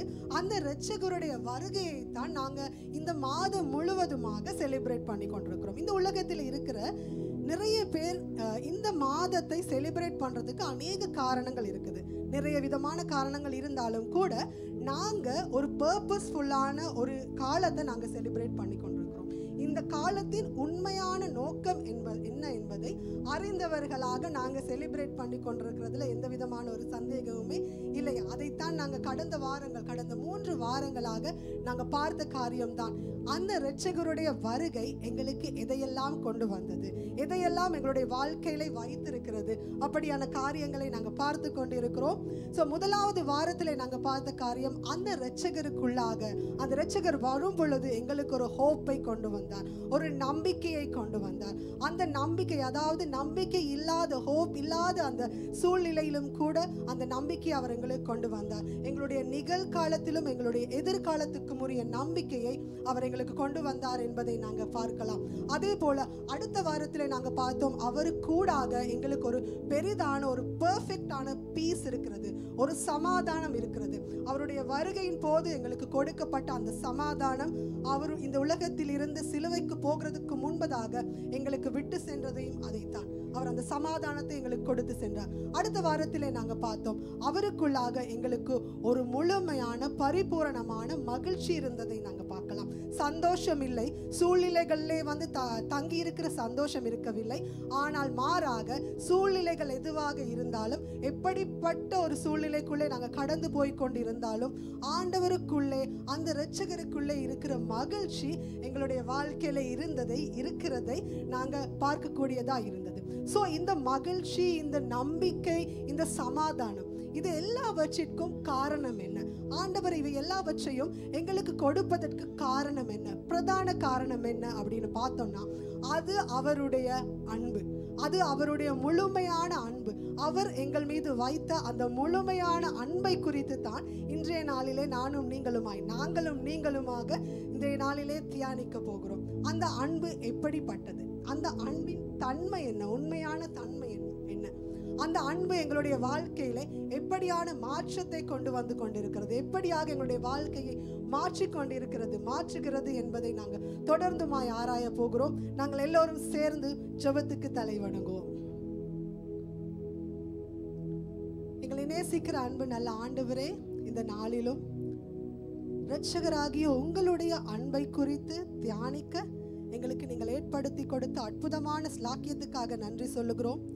இந்த வேதத்துக்கூடாக உங்களுடைய வார்த்தை கூடாக இன்னுமாய் உங்களுடைய அன்பிலே கட்டப்பட, உங்களுடைய அன்பிலே இன்னுமாய் வளர, உங்களுடைய அன்பு எங்களுடைய வாழ்க்கையில இன்னுமாய் கிரியை செய்வதை நாங்கள் உணர்ந்து கொள்ள எங்களுக்கு நீங்கள் கிருபை பாராட்டுங்க ஆண்டவரே. எங்களோடு கூட இருந்தருளுங்க, எங்களை வழி நடத்துங்க, எங்களை வணைந்து கொள்ளுங்க. இயேசு கிறிஸ்துவின் நாமத்திலே ஜெபிக்கிறோம் எங்கள் ஜீவனுள்ள நல்ல தகப்பனே, ஆமென். நாங்கள் எல்லாரும் சில நேரத்தில் அறிந்திருக்கிற ஒரு நபர் இருக்கிறார். அதுதான் அமெரிக்கா தேசத்தில் இருக்கிற ஒரு சைக்காலஜிஸ்ட். அவருடைய பேர் வந்து ஆப்ரகாம் மாஸ்லோ அப்படின்னு சொல்கிற ஒரு சைக்காலஜி. இந்த சைக்காலஜிஸ்ட் வந்து மனுஷனுடைய தேவைகளை அடிப்படையாக வைத்து ஒரு தியரி இல்லாட்டி ஒரு கோட்பாடு இல்லாட்டி ஒரு ஸ்டடீஸ் அப்படின்னு சொல்லலாம், அந்த ஒரு காரியத்தை அவர் வந்து உருவாக்கினார். அதாவது அது எல்லாராலும் அங்கீகரிக்கப்பட்டு ஏற்றுக்கொள்ளப்பட்ட ஒரு காரியம். மனுஷனுக்கு இருக்கிற பிரதான தேவைகளை வைத்து என்ன நீட் இருக்குது மனுஷனுக்கு அப்படின்னு சொல்லி அவர் வந்து ஒரு 5 விதமான நீடை, மனுஷனுக்கு இருக்கிற 5 விதமான நீடை பற்றி அந்த இடத்துல அவர் சொல்கிறார். அதுக்கு பேர் வந்து மாஸ்லோஸ் ஹைரார்கி ஆஃப் நீட்ஸ் அப்படின்னு சொல்லலாம். ஸோ இந்த தேவைகள் 5 விதமான தேவைகளில் ஒரு தேவை தான் அன்பு. எஸ், நிச்சயமாக இந்த அன்பு இந்த உலகத்தில் இருக்கிற எல்லாருக்குமே ஒரு பிரதானமான ஒரு நீடாக இருக்குது. யாராவது இந்த இடத்துல சொல்ல முடியுமா, எனக்கு அன்பு தேவையில்லை, நான் வந்து நேசிக்கப்பட தேவையே இல்லை, எனக்கு மற்றவங்களுடைய அன்பு எதுக்கு, நான் எதுக்கு நேசிக்கப்படணும் அப்படின்னு யாராவது சொல்லுவோமா இருந்தால் அது சொல்ல முடியாது. ஏன்னா நாங்கள் எல்லாருமே அன்பை எதிர்பார்த்து கொண்டிருக்கிறோம். தோற்று போனாலும், அன்பில் ஏமாற்றப்பட்டு போனாலும் சரி, அன்பை தொடர்ந்து நாங்கள் எதிர்பார்த்து கொண்டிருக்கிறோம். எங்களை யாராவது நேசிக்கணும் அப்படிங்கிறது வந்து எங்கள் எல்லாருக்குமே இருக்கிற ஒரு ஸ்பெஷலான ஒரு நீட். அது எங்களுக்கு ஒரு தேவையாக இருக்குது. ஸோ இன்றைக்கு மனுஷன் வந்து அன்பு செலுத்தலாம். நிச்சயமாக நாங்கள் அன்பு செலுத்துகிறவங்களாகவும் இருக்கிறோம், அதே போல் அன்பு செய்யப்படுகிறவர்களாகவும் இருக்கிறோம். இன்றைக்கி அன்புங்கிறது இந்த உலகத்தில் நிச்சயமாக இருக்குது. எங்களுடைய குடும்பத்தில் எங்களுடைய பெற்றோர் எங்களை நேசிக்கிறாங்க, எங்களுடைய கணவன் மனைவி பிள்ளைகள் நிறைய பேர், நண்பர்கள், இப்படி நிறைய பேர் எங்களை நேசிக்கிறாங்க. ஆனால் இந்த அன்பு பூரணமான அன்பான்னு கேட்டால் அது இல்லை. அடுத்தது, இந்த அன்பு தொடர்ந்து ஒரே விதமாக வருகிறதான்னு கேட்டால் அது இல்லை. ஏன்னா இன்னைக்கு ஒரு அன்பு இருக்கும், நாளைக்கு ஒரு அன்பு இருக்கும், நாளன்னைக்கு இன்னொரு அன்பு இருக்கும். இப்படி அன்பில் கொஞ்சம் ஒரு பரிணாமங்கள் வளர்ந்து கொண்டே போகலாம். ஒவ்வொரு ஆட்களும் வந்து அன்பை வெளிப்படுத்துகிற விதங்களும் வித்தியாசமாக வந்து கொண்டிருக்கிறத நாங்கள் பார்க்கலாம். அந்த அன்பு வந்து பரிபூரண அன்பாக இருக்காது. சில நேரங்களிலே எதிர்பார்த்து ஏமாந்து போகிற அளவில் சில நேரங்களில் அந்த அன்பு காணப்படலாம். ஆனால் ஆண்டவராகி இயேசு கிறிஸ்துவின் அன்பு, அந்த இரட்சகருடைய அன்பு எப்படின்னு சொன்னால் அது வந்து ஒரு ஹோலிஸ்டிக் லவ் அப்படின்னு சொல்லலாம். அந்த அன்பு ஒரு முழுமையான அன்பாக இருக்குது. எங்களுடைய ஹோலிஸ்டிக்னு சொல்லும் பொழுது எங்களுடைய சரீரமாக இருக்கலாம், எங்களுடைய இருதயமாக இருக்கலாம், மற்றது எங்களுடைய உணர்வுகளாக இருக்கலாம், எங்களுடைய சமூக வாழ்க்கையாக இருக்கலாம். இந்த எல்லாத்தையும் கவர் பண்ணுகிறது தான், எல்லாத்தையும் ஃபுல்ஃபில் பண்ணுகிறது தான் அவருடைய அன்பு. அடுத்தது, அவருடைய அன்பு தொடர்ந்து செய்யக்கூடிய, தொடர்ந்து ஒரே விதமாக ஆதியில் எப்படி நேசித்தாரோ அதே விதமாக எங்களை நேசிக்கிற அன்பை கொண்டவர் தான் எங்களுடைய அந்த இரட்சகர். அவருடைய அன்பு தான் அது. அதே மாதிரி அன்பை வெளிப்படுத்துகிற சந்தர்ப்பங்கள் மனுஷனுக்கு வித்தியாச விதமாக இருந்தாலும் கூட, இப்போ நாங்கள் சில நேரத்தில் வீடுகளில் பார்க்கலாம், எப்படி பேரண்ட்ஸ் அன்பை வெளிப்படுத்துவாங்க. பிள்ளைகளுக்கு ஏசுவோம், சில நேரத்தில் அன்புன்னு நினச்சிக்கிட்டு ஏசுவோம். அதை செய்யாதீங்க, இதை செய்யாதீங்க, அங்கே போகாதீங்க, இதை தொடாதீங்க, ஏன்னா அதை தொட்டால் சுட்டு போயிடும். அதை நாங்கள் அந்த அன்பை வெளிப்படுத்துகிற மாதிரி ஏசுவாங்க. நாங்கள் சில பிள்ளைகள் சொல்லுவோம், அம்மா ஏசிக்கிட்டே இருக்கிறாங்க. பட் அது ஒரு அன்பின் வெளிப்பாடு. சில நேரம் அன்பின் வெளிப்பாடு வித்தியாசமாக இருக்கும். சில நண்பர்கள் அன்பை வெளிப்படுத்துகிற விதம் வந்து வேறு விதமாக இருக்கும். ஆனால் ஆண்டவர் எப்படி அவருடைய அன்பை வெளிப்படுத்தினார் அப்படின்னு சொல்லி பார்த்தோன்னு சொன்னால், எங்களுக்கு யோவான் புத்தகத்தில் 1 யோவான் 4ஆம் அதிகாரம் 9ஆம் வசனத்தில் சொல்லப்பட்டிருக்கிற ஒரு காரியம், தம்முடைய ஒரே பேரான குமாரனாலே நாம் பிழைத்திருக்கும்படி தேவன் அவரை இவ்வுலகத்திலே அனுப்பினதினால் தேவன் நம்மேல் வைத்த அன்பை வெளிப்படுத்தினார். அப்படிதான் அவருடைய அன்பு எங்களுக்கு வெளிப்பட்டது. அவர் தன்னுடைய ஒரே பேரான, அதாவது தன்னுடைய குமாரனை, தன்னுடைய பெஸ்டான குமாரனை இந்த உலகத்துக்கு அனுப்பினதினாலே அவருடைய அன்பு எங்களுக்கு வெளிப்பட்டதை நாங்கள் காணக்கூடியதாக இருக்கிறது. நாங்கள் ஆண்டவருடைய அன்பை குறித்து நிறைய இடங்களில் கேட்டிருப்போம், நிறைய இடங்களில் பார்த்துருக்குறோம், நிறைய இடங்களில் அனுபவிச்சும் இருக்கிறோம். ஆனால் ஒரு உண்மையான ஒரு காரியம் இருக்குது. என்னன்னு சொன்னால், ஆண்டவருடைய அன்பை முழுமையாக எங்களால் புரிந்து கொள்ள முடியாது. ஏன்னா அந்த அன்பு அவ்வளோ விசாலமானது. எஸ், அந்த அன்பு நாங்கள் நினைக்கிறதை பார்க்கிறோம், எங்களுடைய சிந்தனைகளை விட, நாங்கள் இமேஜின் பண்ணுறதை விட மிகவும் மிகவும் விசாலமானது.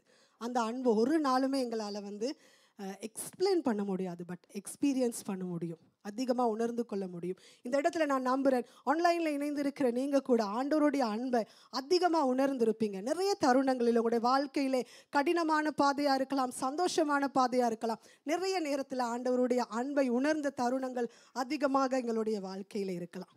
ஸோ இன்றைக்கு அந்த ஆண்டவருடைய அன்பின் ஆழத்தை இன்னுமாக நாங்கள் அறிந்து கொள்றதுக்கு நாங்கள் எங்களுடைய வேதாகமத்திலே திருப்பிக் கொள்வோம். யோவான் 3ஆம் அதிகாரம் 16ஆம் வசனத்தை.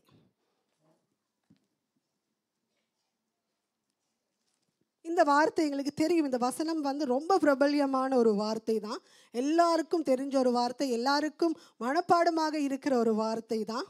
நாங்கள் வாசிப்போம். புதிய ஏற்பாடு பக்கம் 127.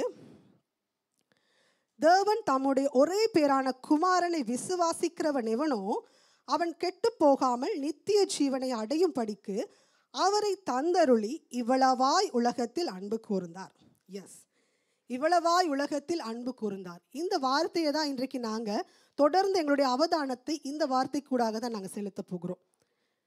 இந்த வார்த்தையில் ஆண்டவருடைய அன்பின் முழுமையான நோக்கம் என்னது, அவர் எங்கள் மீது வைத்திருக்கிற அந்த அன்பின் நோக்கம் என்னதுங்கிறது தெளிவாக சொல்லப்பட்டிருக்குது. அவர் எதுக்காக அவர் இந்த உலகத்தின் மேல் அன்பு வைத்திருக்காரு? ஒரு மனுஷனும் எவனும் கெட்டு போகாமல் இருக்கிறதற்கு தான் ஆண்டவர் வைத்திருக்கிறார். குறிப்பிட்ட ஒரு நபர் அல்ல, லீட்டா மாத்திரம் அல்ல, ரமேஷ் அண்ணா மாத்திரம் அல்ல, எல்லோரும், யாருமே கெட்டு போகக்கூடாது. அதுதான் அவருடைய நோக்கமாக இருக்கிறது. அது தெளிவாக இந்த வார்த்தையில் இருக்கிறது. இன்னும் இந்த வார்த்தைக்குள்ளாக நாங்கள் ஆழமாக பார்க்கணுமாண்டா இருந்தால், இந்த வார்த்தையில் இன்னும் இருக்கிற ஒரு சத்தியத்தை நாங்கள் பார்க்கறதுக்கு இந்த வார்த்தையின் பின்னணியை கொஞ்சம் நாங்கள் ஆராய போகிறோம். இந்த வார்த்தை எந்த ஒரு சந்தர்ப்பத்தில் சொல்லப்பட்டிருக்கிறது என்பதை நாங்கள் ஆராய போகிறோம். அதுதான் நாங்கள் 3ஆம் அதிகாரத்தில், அதே அதிகாரத்தில் முதல் 4 வசனங்களை நாங்கள் வாசிக்க கேட்போம். நான் வாசிக்கிறேன், நீங்கள் ஆல்ரெடி திருப்பி இருப்பீங்க. யூதருக்குள்ளே அதிகாரியான நிக்கதேமு எனப்பட்ட பரிசேயன் ஒருவன் இருந்தான். அவன் இராக்காலத்திலே இயேசுவினிடத்தில் வந்து, ரபி, நீர் தேவனிடத்திலிருந்து வந்த போதகர் என்று அறிந்திருக்கிறோம். ஏனெனில் ஒருவனும் தன்னுடனே தேவன் இராவிட்டால் நீர் செய்கிற இப்படிப்பட்ட அற்புதங்களை செய்ய மாட்டான் என்றார். இயேசு அதற்கு பிரதியுத்தரமாக, ஒருவன் மறுபடியும் பிறவாவிட்டால் தேவனுடைய ராஜ்யத்தை காண மாட்டான் என்று மெய்யாகவே மெய்யாகவே உனக்கு சொல்லுகிறேன் என்றார். அதற்கு நிக்கதேமு, ஒரு மனுஷன் முதிர் வயதாயிருக்கையில் எப்படி பிறப்பான்? அவன் தன் தாயின் கர்ப்பத்தில் 2ஆம் தரம் பிரவேசித்து பிறக்க கூடுமோ என்றான். ஸோ இந்த இடத்துல நிக்கதேமு எனப்படுகிற ஒரு மனுஷன் வராரு. இந்த மனுஷன் யாரு? இந்த மனுஷன் இராக் காலத்திலே வருகிறார் ஆண்டவரிடத்துல. இந்த மனுஷன் யாருன்னு பார்த்தா, இவர் ஒரு பரிசேயன்னு சொல்லப்பட்டிருக்குது. இவர் யூத அதிகாரிகள்ல ஒரு ஆள்னு சொல்லப்பட்டிருக்குது. அதே மாதிரி இவர் ஆண்டவருடைய இயேசு கிறிஸ்துவினுடைய அற்புதங்களினாலே கவரப்பட்ட ஒரு மனுஷன் என்பதை நாங்கள் 2ஆம் அதிகாரத்தில் வாசிக்கலாம். ஆண்டவர் செய்த அற்புதங்களை பார்த்து இவரோடு இருந்தவர்களும் கவரப்படுறாங்க. அவங்க பார்த்து வித்தியாசத்தை உணர்றாங்க இயேசு கிறிஸ்து செய்கிற அற்புதங்களை பார்த்து. ஸோ அந்த இடத்துல அவருக்கு ஆண்டவரை குறித்து ஒரு காரியம் இருக்குது. அதே மாதிரி இவர் ஒரு ஆலோசனை சங்க தலைவராகவும் இருக்கிறார். ஆலோசனை சங்கம் என்றது நாங்கள் வேதாகமத்தில் சில இடங்களில் வாசிக்கலாம். அது யூத தலைவர்களால் உருவாக்கப்பட்ட ஒரு சங்கம். அதில் தான் வழக்குகள் விசாரிக்கப்படும், சில குற்றங்களுக்கான தண்டனைகள் வழங்கப்படும், சில தீர்மானங்கள் தெரிவுகள் எடுக்கிறதுல ஒரு முக்கிய பங்கு அந்த காலத்தில் வகித்த ஒரு சங்கம்னு சொல்லலாம். ஸோ இவருக்கு இவரோட பின்னாடி இவ்வளோ ஒரு பேக்ரவுண்ட் இருக்குது. இவர் இப்படிப்பட்ட ஒரு மனுஷன் தான் ஆண்டவர் இடத்துல, இயேசு இடத்துல கேட்குறாரு இந்த சில காரியங்களை. ஸோ இவர் கேட்குறது இவருடைய சொந்த கேள்வி மாத்திரம் இல்லை, இவர் பிரதிநிதித்துவப்படுத்துறது, இவர் வந்து ரெப்ரசன்ட் பண்ணுறது அந்த யூத அதிகாரிகள் எல்லாரையும் தான். அவர்கள் எல்லாருக்குமே இருந்த ஒரு கொஸ்டின் தான் இவர் சொல்கிற ஒரு காரியம். அவர் எல்லாருக்குமே இயேசுவை குறித்து இருந்த கருத்தை தான் இவர் அந்த இடத்துல சொல்கிறார். பொதுவான கருத்துக்களை தான் அவர் பேசிக்கொண்டு வருகிறார். ஸோ அவர் கேட்குற அந்த கேள்விக்கு இல்லாட்டி அவருடைய கருத்தை வெளிப்படுத்தும் பொழுது இயேசு சில பதில்களை கூறிக்கொண்டு வருகிறார். அதை தொடர்ந்து அவர் கூறுகிற பதிலில் தான் 3ஆம் அதிகாரம் 16ஆம் வசனம் அந்த இடத்துல காணப்படுகிறது. அவர் சொல்றார், தேவன் தம்முடைய ஒரே பேரான குமாரனை விசுவாசிக்கிறவனவனோ அவன் கெட்டு போகாமல் நித்திய ஜீவனை அடையும் படிக்கு தேவன் உலகத்தில் இவ்வளவாய் அன்பு கூர்ந்தார் அப்படின்னா. இந்த வார்த்தையை பார்க்கும் பொழுது ஆங்கில வேதாகமத்தில் எங்களுக்கு தெரியும் இவ்வளவாய் உலகத்தில் அன்பு கூர்ந்தார் என்பது அந்த வார்த்தையில் கடைசி பகுதியாக இருக்குது. ஆனால் ஆங்கில வேதாகமத்தில் அது ஃபர்ஸ்ட் வேர்டாக வருது. அதில் இருக்குது வந்து for God so loved the world அப்படிங்கிற ஒரு காரியத்தை நாங்கள் முதல்ல பார்க்கலாம். அது தெளிவாக அந்த இடத்துல போடப்பட்டிருக்கிறது. இவ்வளவாய் உலகத்தில் அன்பு கூர்ந்தார்னு சொல்லும் பொழுது பாவத்தின் நிமித்தம் மனுஷன் ஆண்டவரை விட்டு ரொம்ப தூரமாக போனதை நாங்கள் எல்லாருமே அறிந்திருக்கிறோம். நாங்கள் ஆதி ஆகமத்தில் இருக்கிற ஸ்டோரி எங்கள் எல்லாருக்குமே தெரியும். அந்த நேரத்தில் ஆண்டவர் திரும்பவுமாக மனுஷன் என்னிடத்துல வரணும், திரும்பவுமாக மனம் திரும்பி வரணும்னு ஆண்டவர் வெயிட் பண்ணலை. மாறாக அவர் ஒரு ஸ்டெப் எடுக்கிறாரு. முதலாவது ஸ்டெப்பை அவர் தான் எடுக்கிறாரு. நான் வாரேன், என்னிடத்துல மனுஷன் வருவதற்கு முன்பதாகவே, மனுஷன் வருவானா இல்லையா நோ மேட்டர், ஆண்டவர் வர்றாரு. ஆண்டவர் ஃபர்ஸ்ட் ஸ்டெப்பை எடுக்கிறாரு.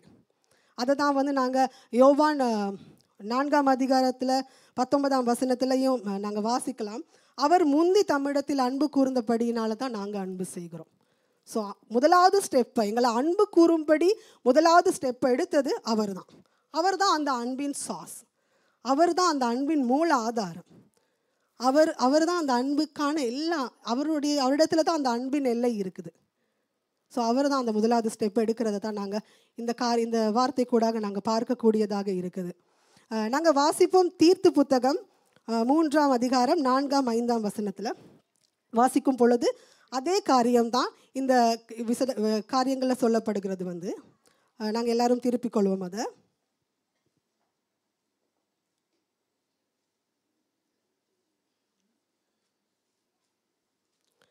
நம்முடைய இரட்சகராகிய தேவனுடைய தயையும் மனுஷர் மேலுள்ள அன்பும் பிரசன்னமான போது நாம் செய்த நீதியின் நிமித்தம் கிரியைகளின் நிமித்தம் அவர் நம்மை இரட்சியாமல் தமது இரக்கத்தின் படியே அவர் எங்களை இரட்சித்தார்னு சொல்லி அப்படியே அந்த வார்த்தை முடியுது. ஸோ இந்த வார்த்தையும் எங்களுக்கு தெளிவாக காண்பிக்கிற காரியம் என்னென்னா, நாங்கள் செய்கிற காரியங்களை வைத்து ஆண்டவர் எங்களை நேசிக்க இல்லை. நாங்கள் செய்த காரியங்களை வைத்து ஆண்டவர் நேசிக்க இல்லை. எங்களுடைய கிரிகையை வைத்து ஆண்டவர் எங்களை நேசிக்க இல்லை. அவருடைய அன்பு பிரசன்னமான போது அவருடைய இரக்கத்தின் படி, கிரியையின் படி ரட்சிக்காமல் அவருடைய இரக்கத்தின் படி அவர் எங்களை ரட்சித்தார் என்பது தான் கூறுகிறது.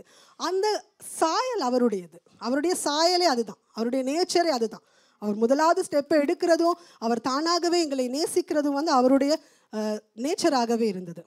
ஸோ ஆண்டவர் எங்களை நேசிக்கிற நேரத்தில் நாங்கள் நல்லவங்களா, நாங்கள் ஒபே பண்ணுகிறவர்களா, என்ன சொல்லுவோம், சின்னாக்களுக்கு என்ன சொல்லுவாங்க, அச்சா பிள்ளை அப்படி இருக்கல. நாங்கள் சில நேரத்தில் வந்து நாங்கள் சில பிள்ளைகளை பார்க்குற நேரம் சில பிள்ளைகள் வந்து கொஞ்சம் குள்ளப்படியாக இருப்பாங்க, சில பிள்ளைகள் ரொம்ப அச்சா பிள்ளைகளாக இருப்பாங்க. அப்போ நாங்கள் என்ன சொல்லுவோம், சில நேரத்தில் எங்களுக்கு அந்த கொஞ்சம் ஆக்டிவாக இருக்கிற பிள்ளைகளை பார்க்குறத விட அந்த நல்ல அச்சா பிள்ளையாக சமத்தாக இருக்கிற பிள்ளைகளோட டீல் பண்ணுறது ரொம்ப விருப்பமாக இருக்கும். சில நேரம் எங்களுக்கு அந்த மாதிரியான பிள்ளைகளை தான் பிடிக்கும் தானே. சில நேரம் நான் சொல்கிறேன், உலகத்தில் இருக்கிற வழக்கம் தான், நாங்கள் யாருமே பொய் சொல்ல முடியாது. ஸோ ஆனால் ஆண்டவர் வந்து நாங்கள் சமத்தாக நாங்கள் அச்சா பிள்ளையாக இருக்கிற நேரம் ஆண்டவர் வந்து எங்களை நேசிக்கலை. ஆண்டவர் எப்போ எங்களை நேசித்தாருன்னு சொன்னால், நாங்கள் அக்கிரமக்காரராக இருக்கிற நேரத்தில், நாங்கள் பாவிகளாக இருக்கிற நேரத்தில், நாங்கள் சத்துருக்களாக இருக்கிற நேரத்தில், நாங்கள் பெலநில இல்லாதவர்களாக இருக்கிற நேரத்தில் தான் ஆண்டவர் எங்களை நேசித்தார்.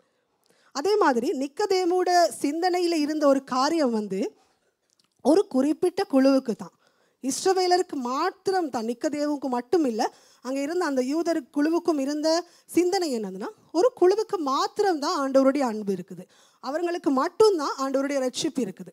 ஆனால் ஆண்டவர் கொடுக்குற பதில் எப்படி இருந்துச்சுன்னு சொன்னால், அவங்களுடைய அந்த கோட்பாட்டை முற்றிலுமாக உடைக்கிற தெரிகிற ஒரு பதிலை தான் ஆண்டவர் கொடுக்குறாரு. என்ன சொல்கிறாருன்னா, இந்த ரட்சிப்பு நான் கொண்டு வந்த இந்த ரட்சிப்பு, இந்த உலகத்துக்கு நான் கொண்டு வந்த இந்த ரட்சிப்பு குறிப்பிட்ட ஒரு மனுஷனுக்கு மாத்திரம் இல்லை, இந்த உலகம் முழுவதுக்குமானது. இந்த உலகத்தில் இருக்கிற எல்லாருக்குமானது. அது உலகளாவிய ரட்சிப்பு என்பதை தான் ஆண்டவர் சொல்கிறார். அந்த அன்பை தான், அந்த ரட்சிப்பு அந்த உலகளாவியது ஆனால் ரட்சிப்பை கொடுக்கறது தான் அந்த அன்பு. அந்த அன்பை நாங்கள் பார்க்கும் பொழுது அது ஒரு குறிப்பிட்ட மனுஷனுக்கோ குறிப்பிட்ட ஒரு குழுக்கோ குறிப்பிட்ட பின்னணியோடு இருக்கிறவங்களுக்கு மாத்திரம் கொடுக்கப்பட முடியாது. ஆண்டவர் அப்படி கொடுக்கவும் இல்லை. அது எல்லாருக்கும் உரித்தான ஒரு காரியமாக இருக்கிறது. எங்களுடைய முதலாவது காரியம் ஆண்டவருடைய அன்பை குறித்து நாங்கள் பார்க்கும் பொழுது அது உலகளாவிய அன்பாக காணப்படுகிறது. Jesus love it's universal. எப்படின்னு சொன்னால், for God so loved the world. ஆண்டவர் இந்த உலகத்தை நேசித்ததின் நிமித்தமாக அவருடைய அன்பு உலகளாவிய அன்பாக காணப்படுகிறது. இதைத்தான் நாங்கள் முதலாவது காரியமாக பார்க்கிறோம். உலகத்தில் உள்ள எல்லாருக்குமே ரட்சிப்பு கிடைப்பது தான் அவருடைய நோக்கமாக இருந்தது. இதைத்தான் அவருடைய பிறப்பின் பொழுது தேவ தூதர்கள் மீட்பர்களுக்கு சொல்லுகிற செய்தியிலும் அவங்க சொன்னாங்க, எல்லா ஜனத்துக்கும், இந்த ஜனத்துக்கு மாத்திரமல்ல, அந்த ஜனத்துக்கு மாத்திரமல்ல, சகல ஜனத்துக்குமான நற்செய்தியை கொண்டு வந்திருக்கிறோம்னு சொல்கிறாங்க. ஸோ எல்லாருக்குமான உரித்தான ஒரு காரியம். இந்த நேரத்தில் நான் ஒரு பேரை உங்களுக்கு காண்பிக்கிறேன். அந்த புக்கோட பேர் ரன் பேபி ரன் அப்படின்னு சொல்லி ஒரு புக். ஸோ இந்த புக் ஒரு நபருடைய ஒரு பயோகிராஃபியை சொல்லப்படுகிற அவருடைய வாழ்க்கை சரிதையை பற்றி சொல்லப்படுகிறது. அந்த நபர் யாருன்னு சொன்னால் நிக்கி க்ரூஸ் அப்படின்னு சொல்கிற ஒரு இவாஞ்சலிஸ்ட். இன்றைக்கு அவர் இவாஞ்சலிஸ்டாக இருக்கிறார் அமெரிக்கா தேசத்தில். அவருடைய வாழ்க்கை இந்த புத்தகம் சொல்லுகிறது. அவருடைய வாழ்க்கை எப்படிப்பட்ட வாழ்க்கைன்னு சொன்னால், அவருடைய சின்ன காலம் சைல்டுஹுட் மிகவும் மிகவும் மிகவும் மோசமானது, வலி நிறைந்தது, காயங்களாலே நிறைந்த ஒரு சைல்டுஹுட்டை தான் அவர் அனுபவிச்சார். அதாவது அவருடைய பேரண்ட்ஸ் அவரை நேசிக்க இல்லை. அவர் சொன்னபடி அவருடைய பேரண்ட்ஸ், அவங்களோட அப்பா அவரை எப்படி கூப்பிடுவார்னு சொன்னால், சாத்தானின் மகன். எப்படி இருக்கும் இது? அப்படி தான் கூப்பிட்டாராம். இப்போ அவர் பேரண்ட்ஸ்கிட்ட எந்த ஒரு அன்பையும் அவர் எதிர்பார்க்க இல்லை. அவருக்கு அது கிடைக்க இல்லை. பேரண்ட்ஸில் நெக்லெக்ட், புறக்கணிப்பு தொடர்ந்து நடந்தது. அவருக்கு அன்புனா என்னன்னே தெரியாது. நான் நேசிக்கப்பட முடியுமான்னு யோசிச்சார். இப்படி தான் அவருடைய வாழ்க்கை தொடர்ந்து இருந்தது.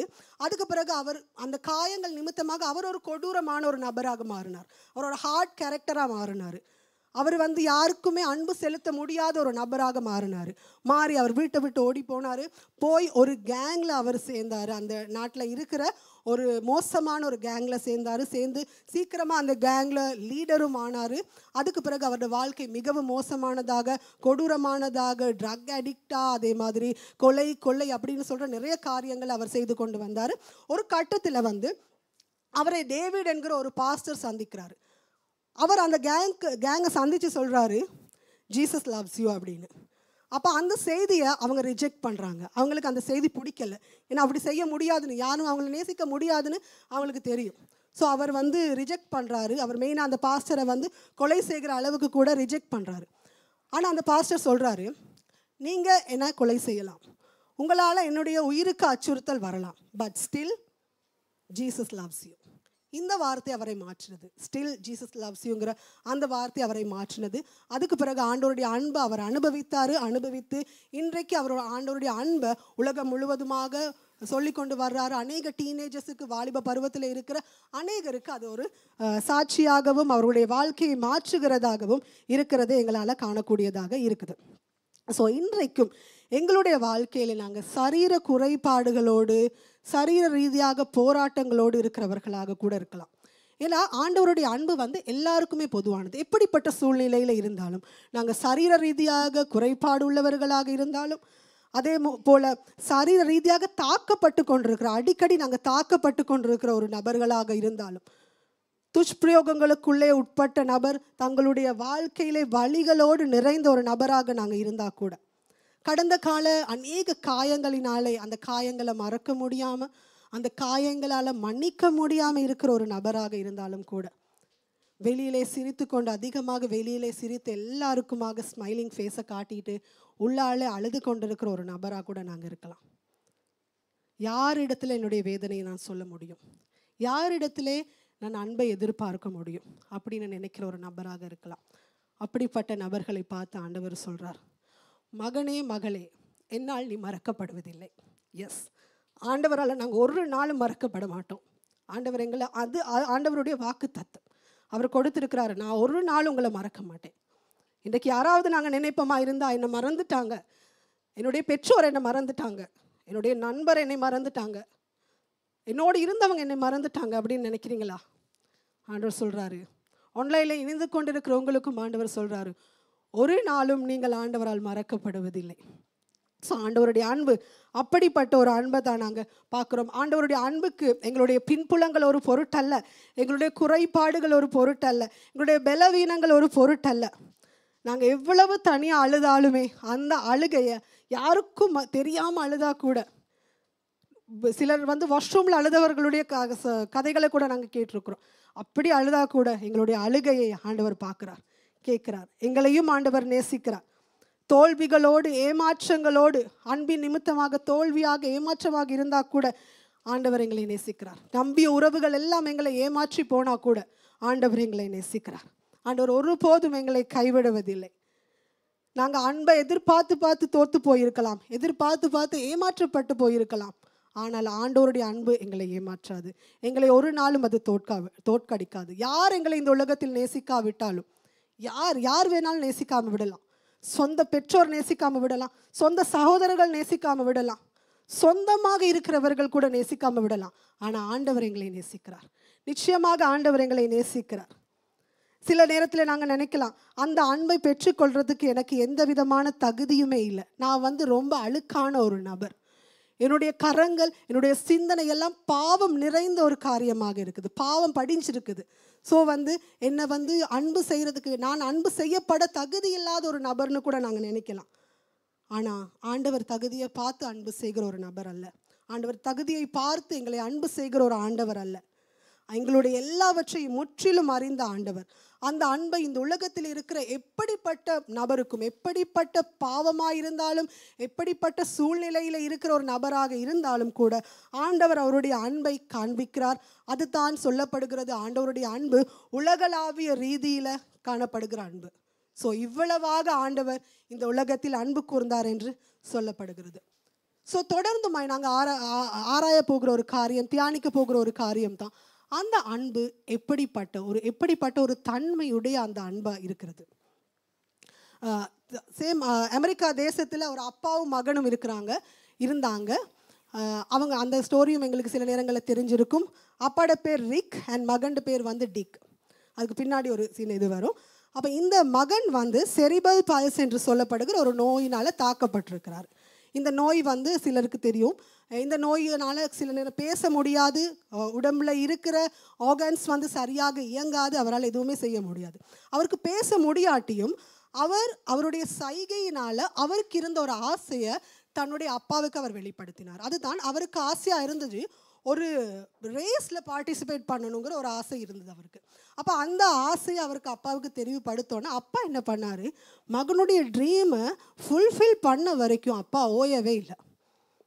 அப்பா என்ன பண்ணினார், அதுக்கு மகனை ட்ரெயின் பண்ணினார். மகனை நிறைய காரியங்கள், ஓவர் 1000 ரேசஸ் அவர் ப்ராக்டிஸாக கொடுத்தாரு மகனுக்குன்னு நிறைய செஷன், நிறைய ட்ரைனிங் செஷன்ஸை உருவாக்கினார். கடுமையாக மகனோடு கூட இருந்தார், நேரம் ஸ்பெண்ட் பண்ணினார், நிறைய காரியங்கள் செய்து மகனுக்காக ஒரு ஸ்பெஷல் வீல் சேர் அவர் செய்து அந்த இடத்துல அப்ரூவல் எடுத்தார், அந்த ரேஸுக்கு அந்த வீல் சேரில் கொண்டு போகலாம் அப்படின்னு சொல்லி. ஸோ ரேஸ் அந்த காம்படிஷன் டே வந்தது. அப்பா என்ன பண்ணார், மகனை அந்த வீல் சேரில் வச்சுட்டு கொண்டு அப்பா தள்ளி கொண்டு போனார். அந்த ரேஸ் முடியும் வரையும், மகன் அந்த எல்லையை அடையும் வரைக்கும் அப்பா கூடவே போனார், மகனோடு கூடவே போனார். இது அந்த அப்பா தன்னுடைய சொந்த மகன் மீது வைத்திருந்த அந்த அன்பு. அந்த இடத்துல அவருடைய அன்பை நிறைய பேர் பார்த்து இன்ஸ்பயர் ஆனாங்க. ஸோ இன்றைக்கு எங்களுடைய அப்பா இந்த முழு உலகத்தில் உள்ள எல்லா பிள்ளைகளையும் தன்னுடைய பிள்ளையாக சொந்த பிள்ளையாக தெரிவு செய்து அந்த அப்பா எங்களை நேசித்து கொண்டிருக்கிறார். ஸோ அந்த அப்பாவோட அன்பு எவ்வளவு ஆழமானது, அது மிகவும் ஆழமானது, அது மிக மிக ஆழமானது. நாங்கள் சில நேரத்தில் நிறைய ஆழமான அன்புகளை நாங்கள் அனுபவிச்சிருப்போம். சில நேரம் ஆழமான அன்புகளை நாங்கள் மற்றவங்களுக்கு கொடுத்துருப்போம். நாங்கள் நினைக்கல எங்களுடைய பிள்ளைகளுக்கு நாங்கள் கொடுக்கறது மிகவும் ஆழமான அன்பு.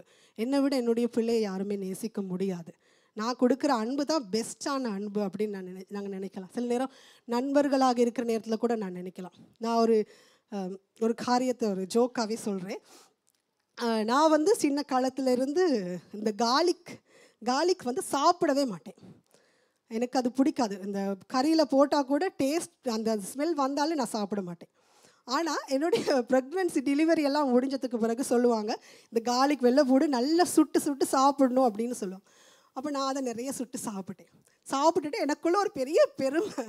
நான் சொல்லுவேன், என்னுடைய பிள்ளைக்காக நான் வாழ்க்கையில் செய்யாத ஒரு விஷயத்தை, ரொம்ப கஷ்டப்பட்டு செய்கிற ஒரு விஷயத்தை கூட நான் செய்திருக்கிறேன். அப்போ நான் நினச்சேன், நான் இந்த அன்பு தான் பெஸ்ட்டான அன்பு, இதுதான் ஆழமான அன்பு அப்படின்னு. எஸ், நிச்சயமாக அது ஒரு ஆழமான அன்பாக இருக்கலாம். ஆனால் ஆண்டவருடைய அன்பு தான் ஆழத்தின் அதி உயர்ந்த ஆழமாக காணப்படுகிறது. நாங்கள் சில நேரங்கள் அன்பு செலுத்தலாம், ஆனால் ஆண்டவருடைய அன்பு தான் ஆழத்தின் அதி உயர்ந்த அன்பாக இருக்குது. ஸோ நாங்கள் ரெண்டாவது பார்க்குற காரியம்தான் Jesus love. It's the deepest. அது வந்து எங்களுடைய அறிவுக்கெல்லாம் அப்பாற்பட்ட ஒரு அன்பாக இருக்குது. நாங்கள் வாசிப்போம் எபேசியர் 3ஆம் அதிகாரம் 18, 19 வசனத்தை.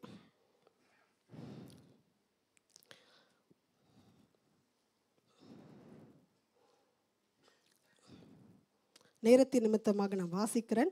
சகல பரிசுத்தவான்களோடும் கூட கிறிஸ்துவினுடைய அன்பின் அகலமும் நீளமும் ஆழமும் உயரமும் இன்னதென்று உணர்ந்து அறிவு கெட்டாத அந்த அன்பை அறிந்து கொள்ள வல்லவராகவும் இருக்க வேண்டும் என்று உங்களை வேண்டிக் கொள்கிறேன்னு பவுல் அந்த இடத்துல முடிக்கிறார். இது வந்து எபேசு சபைக்கு பவுல் கூறுகிற ஒரு வார்த்தை. இந்த பவுல் இந்த வார்த்தையை சொல்லும் பொழுது அவர் இருந்தது சிறையில். ஸோ சிறையில் இருந்து கொண்டு அவர் ஆண்டவருடைய அன்பை பேசுவாராக இருந்தால் அந்த அன்பு எங்களுடைய அறிவுக்கு அப்பாற்பட்ட ஒரு விஷயம். ஏன்னா சாதாரண அறிவு என்ன சொல்லும்? சிறையில் எப்படி ஆண்டவருடைய அன்பை காண்றது? சிறையில் இருந்து கொண்டு எப்படி ஆண்டவர் உங்களை நேசிக்கிறார், அவர் ஆழம் அகலம் உயரம் இல்லாத அந்த அன்பை காண்பிக்கிறார்ன்றது எப்படி சொல்ல முடியும்?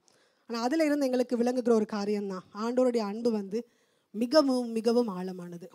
அதாவது அந்த இந்த இடத்துல சொல்லுது 4 காரியங்கள் சொல்லப்படுகிறது: நீளம், அகலம், உயரம், ஆழம். ஸோ 4Ds, அந்த முப்பரிமாணமாக என்ன சொல்லுவாங்க, ஃபுல் அந்த எல்லா பக்கத்துலையும். நீளம் பக்கத்தில் எடுத்தால் அந்த தொங்கல் நீளம், அகலத்தை எடுத்தால் அது ஒரு எக்ஸ்ட்ரீம், அதுதான் அந்த லிமிட். அதே மாதிரி உயரத்தை எடுத்தால் அதுதான் லிமிட், அதே மாதிரி உயரத்தை எடுத்தால் அதுதான் லிமிட். அப்படி எல்லா பக்கத்துலையும் எக்ஸ்ட்ரீமாக இருக்கிறது தான் ஆண்டவருடைய அன்பு. அந்த அன்பை எபேசு மக்கள் அறிந்து கொள்ள வேண்டும் என்று தான் பவுல் வந்து பிரயாசப்படுகிறதே நாங்கள் காண்பிக்கிறத நாங்கள் பார்க்கலாம். இந்த உலகத்தில் ஆழமான ஒரு இடம் இருக்குது. பசிபிக் ஓஷனில், பசிபிக் சமுத்திரத்தில் வந்து ஆழமான ஒரு இடம் இருக்குது. நாங்கள் இந்த நேரத்தில் ஒரு பிக்சரை பார்க்கலாம். அந்த இடத்துக்கு சொல்லப்படுகிற வேர்டு என்னன்னு சொன்னால், என்ன பேர் சொல்லுவாங்கன்னா, மெரினா ட்ரென்ச் அப்படின்னு சொல்லுவாங்க. இதுதான் வந்து உலகத்தில் இருக்கிற ஆழமான இடம், ஆழமான கடல் பகுதி அப்படின்னு சொல்லலாம். இதில் இருக்கிற அந்த ஆழத்தோட மெஷர்மெண்ட் என்ன அப்படின்னு சொன்னால், இன்னுமே எந்த ஒரு நபராலையும் எந்த ஒரு நிபுணத்துவம் உள்ளவர்களாலும் கண்டுபிடிக்க முடியாத அளவுக்கு அது ஆழமானது. இன்னுமே அது துல்லியமாக எவ்வளவு ஆழம்ங்கிறது கண்டுபிடிக்கவும் இல்லை, அந்த ஆழத்துக்குள்ளே யாரும் போகவுமே இல்லை. ஸோ இந்த பிக்சரை நாங்கள் சில நேரத்தில் பார்க்கும் பொழுது, நான் சேலஞ்ச் பண்ணுறவங்களுக்கு இந்த பிக்சரை நாங்கள் பார்க்கும் பொழுது, இது எவ்வளவு ஆழமோ அதை விட அதிகமாக என்னுடைய ஆண்டவருடைய, எங்களுடைய இரட்சகருடைய அன்பு அவ்வளவு ஆழமாக இருக்குது. என்ன சொன்னால், எப்படி நாங்கள் அதை பார்ப்போன்னு சொன்னால், எவ்வளவு ஆழம்னா, இரட்சகர் எங்களுக்கு என்னெல்லாம் கொடுக்க முடியும். மனுஷனால் இப்போ எங்களுக்கு ஒரு நீட் இருந்துச்சுன்னா, எனக்கு வந்து ஒரு 1 லட்சம் காசு தேவையாக இருந்தால் நான் யார்கிட்டையாவது சொன்னால் அவங்க இருக்கிறவங்க கொடுப்பாங்க. அதே மாதிரி எனக்கு சுகம் இல்லாமல் இருந்தால் சில நேரம் சுகப்படுத்தலாம். இப்படி எனக்கு என்னென்ன தேவைகள் இருந்தாலும் அதை வந்து சுகமாக்கி அதை வந்து சந்தித்து கொள்ளலாம் மனுஷர்கள் மூலமாக. ஆனால் ஆண்டவர் யாராலும் கொடுக்க முடியாத ஒரு காரியத்தை எங்களுக்கு கொடுத்திருக்கிறார். அதுதான் அவருடைய ரட்சிப்பு. ஏன்னா ஒரு மனுஷனுக்கு இன்னொரு மனுஷனுக்கு கொடுக்க முடியாத ஒரு காரியம், ஒரு மனுஷனால் இன்னொரு மனுஷனுக்கு ரட்சிப்பை கொடுக்க முடியாது. அவ்வளவு பெரிய ஒரு ரட்சிப்பையே ஆண்டவர் எங்களுக்கு கொடுப்பாராக இருந்தால் அவருடைய அன்பு எல்லாத்தையும் விட மிகவும் ஆழமான ஒரு அன்பாகத்தான் இருக்குது. எங்களுடைய பலவீனங்களை விட, எங்களுடைய சரீர மன ரீதியாக எமோஷ்னலாக இருக்கிற பலவீனங்களை விட அவருடைய அன்பு ஆழமானது. எங்களுடைய பாவங்களை விட அவருடைய அன்பு ஆழமானது. விபச்சார ஸ்திரியை பார்த்து ஆண்டவர் சொல்கிறார், நான் உன்னை மன்னிச்சிட்டேன், நீ போய் இனிமேல் விபச்சாரம் செய்யாமல். ஆண்டவர் சொல்கிறாரு, 3ஆம் 4ஆம் தலைமுறை வரையும் உன் பாவத்தை விசாரிப்பேன், ஆனால் 1000 தலைமுறை வரை இரக்கத்தை காண்பிப்பேன். அதுதான் அவருடைய அந்த அன்பின் ஆழம். ஸோ அந்த அன்பு வந்து எங்களுடைய பாவங்களை விட ஆழமானது. எங்களுடைய தேவைகளை விட, அநேக தேவைகள் இருக்கலாம், 10 ரூபா தேவையாக இருந்தாலும் சரி, 10 கோடி தேவையாக இருந்தாலும் சரி, அதை விட ஆழமானது அவருடைய அன்பு. எங்களுடைய ஏமாற்றங்கள், எங்களுடைய இழப்புகளை விட அவருடைய அன்பு மிகவும் ஆழமானது. எப்படிப்பட்ட காரியமாக இருந்தாலும் எங்களுடைய வாழ்க்கையிலே அது மிகவும் மிகவும் ஆழமானது. நேற்றைய தினத்தில் எனக்கு என்னுடைய ஒரு நல்ல ஃப்ரெண்டு, என்னுடைய ஒரு நல்ல சகோதரியினுடைய ஒரு வாழ்க்கை கதையை கேட்கறதுக்கு ஒரு சந்தர்ப்பம் கிடைத்தது. நான் அவங்களுடைய பெர்மிஷனோட இந்த இடத்துல நான் ஷேர் பண்ணுற ஒரு காரியம்தான். அவருடைய இளமை பருவத்தில் அவங்களுக்கு ஒரு சகோதரி இருக்கிறாங்க. இளமை பருவத்தில் அவங்க யூத் ஏஜாக இருக்கிற நேரம் அவங்களுடைய அம்மா அவங்கள விட்டுட்டு போயிட்டாங்க. அப்போ எல்லாருமா சேர்ந்து இவங்களுக்கு ஒரு கொஷனும் இருக்குது, இவங்களுக்கு அதை குறித்து கவலையும் இருக்குது. நிறைய பேர் அவங்கள சந்திக்கிறவங்க சொல்கிறாங்க, இந்த ஏஜில் தானே அம்மா அவங்க கூட இருக்கணும், இந்த ஏஜில் அம்மா அவங்கள விட்டு போகாமல் இருந்திருக்கலாம் அப்படின்னு சொல்லி நிறைய காரியங்கள் சொல்ல அவங்களுக்கு சில வேதனையான காரியங்கள் மனதில் தோன்ற ஆரம்பித்தது. அவங்களுக்கு சில நேரம் அவங்க அம்மாவை மிஸ் பண்ணுற சந்தர்ப்பங்களை அனுபவித்தாங்க. அம்மா இருந்திருக்கலாமோ அப்படிங்கிற சந்தர்ப்பங்கள் கூட அனுபவித்திருந்தாங்க. ஆனால் என்னுடைய ஃப்ரெண்ட் எனக்கு சொன்ன ஒரு காரியம்தான், அம்மாவோட அன்பை ஆண்டவருடைய அன்பின் ஆழம் கவர் பண்ணுது. முழுவதுமாக எந்த ஒரு அளவிலும் மிஸ் பண்ணாதபடிக்கு அவனுடைய அன்பின் ஆழம் அதை ஃபுல்லாக ஃபில் பண்ணுது அப்படின்னு அவங்க சொன்னாங்க. அதுக்கு உதாரணமாக அவன் சொன்ன காரியம்தான், நான் அம்மாவோட அன்பு இல்லைன்னு சொல்லி வேறொரு ஆப்ஷனுக்கு, செகண்ட் தேர்ட் ஆப்ஷனுக்கு போகாத படிக்கு ஆண்டவருடைய அன்பின் ஆழம் என்னை கட்டி கொண்டதுன்னு சொன்னாங்க. எஸ், நிச்சயமாக சில நேரத்தில் நாங்கள் எங்களோடு இருக்கிறவர்கள் இல்லை நாங்கள் இழந்து போனோமா இருந்தால், எங்களை விட்டுட்டு போவாங்களா இருந்தால், அந்த இடத்தை ஃபில் பண்ணுறதுக்கு நாங்கள் நெக்ஸ்ட் ஆப்ஷனுக்கு போகிற சந்தர்ப்பங்கள் இருக்குது. நெக்ஸ்ட் ஆப்ஷனுக்கு நாங்கள் போவோம், நெக்ஸ்ட் ஆப்ஷனை தேடி பார்ப்போம். எனக்கு அன்பு கிடைக்காதா இந்த இடத்துல இருந்து? இந்த இடத்துல இருக்கிற நான் உண்மையாக ஃபீல் பண்ணுற ஒரு காரியம், இந்த இடத்துல இருக்கிற என்னுடைய அன்பு அக்கா, அண்ணா, தம்பி, தங்கச்சிமாருக்கு நான் சொல்லுகிற காரியம், நெக்ஸ்ட் ஆப்ஷனுக்கு போயிடாதீங்க. ஆண்டவருடைய அன்பு எங்களுக்கு நெக்ஸ்ட் ஆப்ஷன் இல்லை, ஒன் ஆஃப் த ஆப்ஷன்ஸ் இல்லை, அது பர்ஃபெக்டாக எங்களுக்கு வருகிற ஒரு காரியம். எங்களுக்கு ஒரு இடத்துல நீங்கள் அன்பில் தோற்று போயிட்டீங்க, ஒரு இடத்துல அன்பு கிடைக்க இல்லைன்னு சொல்லி நாங்கள் நெக்ஸ்ட் ஆப்ஷனை நோக்கி போக வேண்டாம்.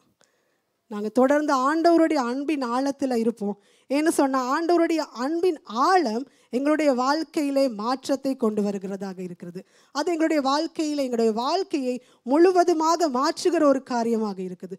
தொடர்ந்து அந்த காரியங்களை நாங்கள் இந்த நேரத்திலே தியானிப்போம், எவ்வாறு ஆண்டவருடைய அன்பு எங்களுடைய வாழ்க்கையிலே மாற்றத்தை ஏற்படுத்துகிறது என்பது.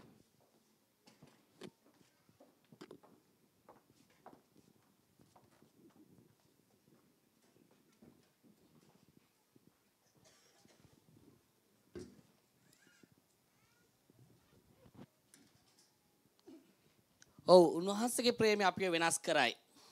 அவருடைய அன்பு எங்களுடைய வாழ்க்கையை மாற்றுகிறதா இருக்கிறது. මොකද උන්වහන්සේ ගැලවුම් කාර්යයක් ලෙස උන්වහන්සේ මේ පොළොවට ආවේ උන්වහන්සේගේ ප්‍රේමය පෙන්වන පිණිස. அவர் ஒரு மீட்பராக இந்த பூமிக்கு வந்தது அவருடைய அன்பை எங்களுக்கு காண்பிக்கும்படியாக. Jesus love is act in me. එමෙ නැත්නම් උන්වහන්සේගේ ප්‍රේමය මා තුල ක්‍රියා කරයි. அவருடைய அன்பு எனக்குள்ளே செயல்படுகிற ஒரு அன்பா இருக்கிறது. ඒ උන්වහන්සේගේ ප්‍රේමය මාව නැවත වතාවක් reshape කරනවා. அவருடைய அன்பு என்னை மீள கட்டுகிற மீள உருவாக்குகிற ஒரு அன்பாக இருக்கிறது. මේ උදෑසන මම කැමති මගේ සාක්ෂි ඔබත් එක්ක බෙදා ගන්න. இந்த காலை நேரத்திலே ரமேஷனுடைய சாட்சியை அவர் எங்கத்திலே பகிர்ந்து கொள்ள விரும்புகிறார். මම විශ්වාස කරනවා මේ සභාවේ ඉන්න හැම කෙනෙක්ටත් ඒ වගේම ඔන්ලයින් එකේ ඉන්නේ ඔබටත් මේ සාක්ෂිය උන්වහන්සේ ඔබට කතා කරයි. இந்த சாட்சி கூட இந்த இடத்துல இருக்கிற எங்களோடும் அதே போல ஆன்லைன்ல இணைந்திருக்கிற எங்களோடும் கூட ஆண்டவர் இடைப்படுவார்னு நான் விசுவாசிக்கிறேன். මගේ ළමා කාලේ එච්චරම ප්‍රසන්න කාලයක් නෙවෙයි. என்னுடைய சிறுவயது காலம் அவ்வளவு அழகான ஒரு காலம் அல்ல. ගොඩාක් ජීවිතේ අත්දකින්න අනිත් දරුවන්ට ලැබෙන අත්දැකීම් ලැබිච්ච නොලැබුණා වූ කාලයක්. மற்ற பிள்ளைகளுக்கு கிடைக்கிற அந்த அனுபவங்கள் கிடைக்காத ஒரு காலகட்டமாக அது இருந்தது. ලොකු ආදරයක් එම නැත්තම් ලොකු හඩුවක්, ඒ ආදරයේ හඩුවක් මගේ ළමා කාලේ මට තිබුණා.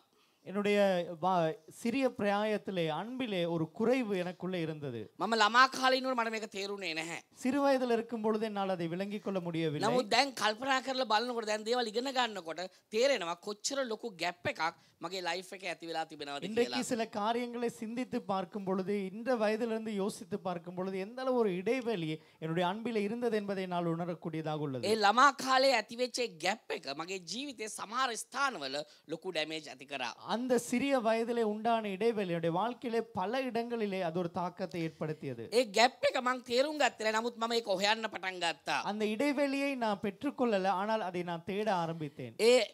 ඒ ගැප් එක තමයි ප්‍රේමය. அந்த இடைவெளி தான் அன்பு. ගොඩාක් දේවල් ගෙදරින් මට ලැබුණා.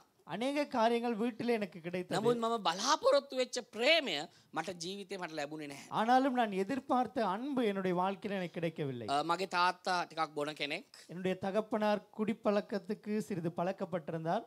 ගෙදර මං හිතන්නේ අපේ ගෙදර රණ්ඩු වෙච්ච නැති දවසක් කොයින එක හරිම අමාරුයි. எங்களுடைய வீட்டிலே சண்டை நடக்காத ஒரு நாளை கண்டுபிடிப்பது கஷ்டமாக இருக்கும். මං හිතන්නේ මට වයස මගේ ඊතන් මගේ පොඩි පුතාගේ වයසත් වඩා පොඩි.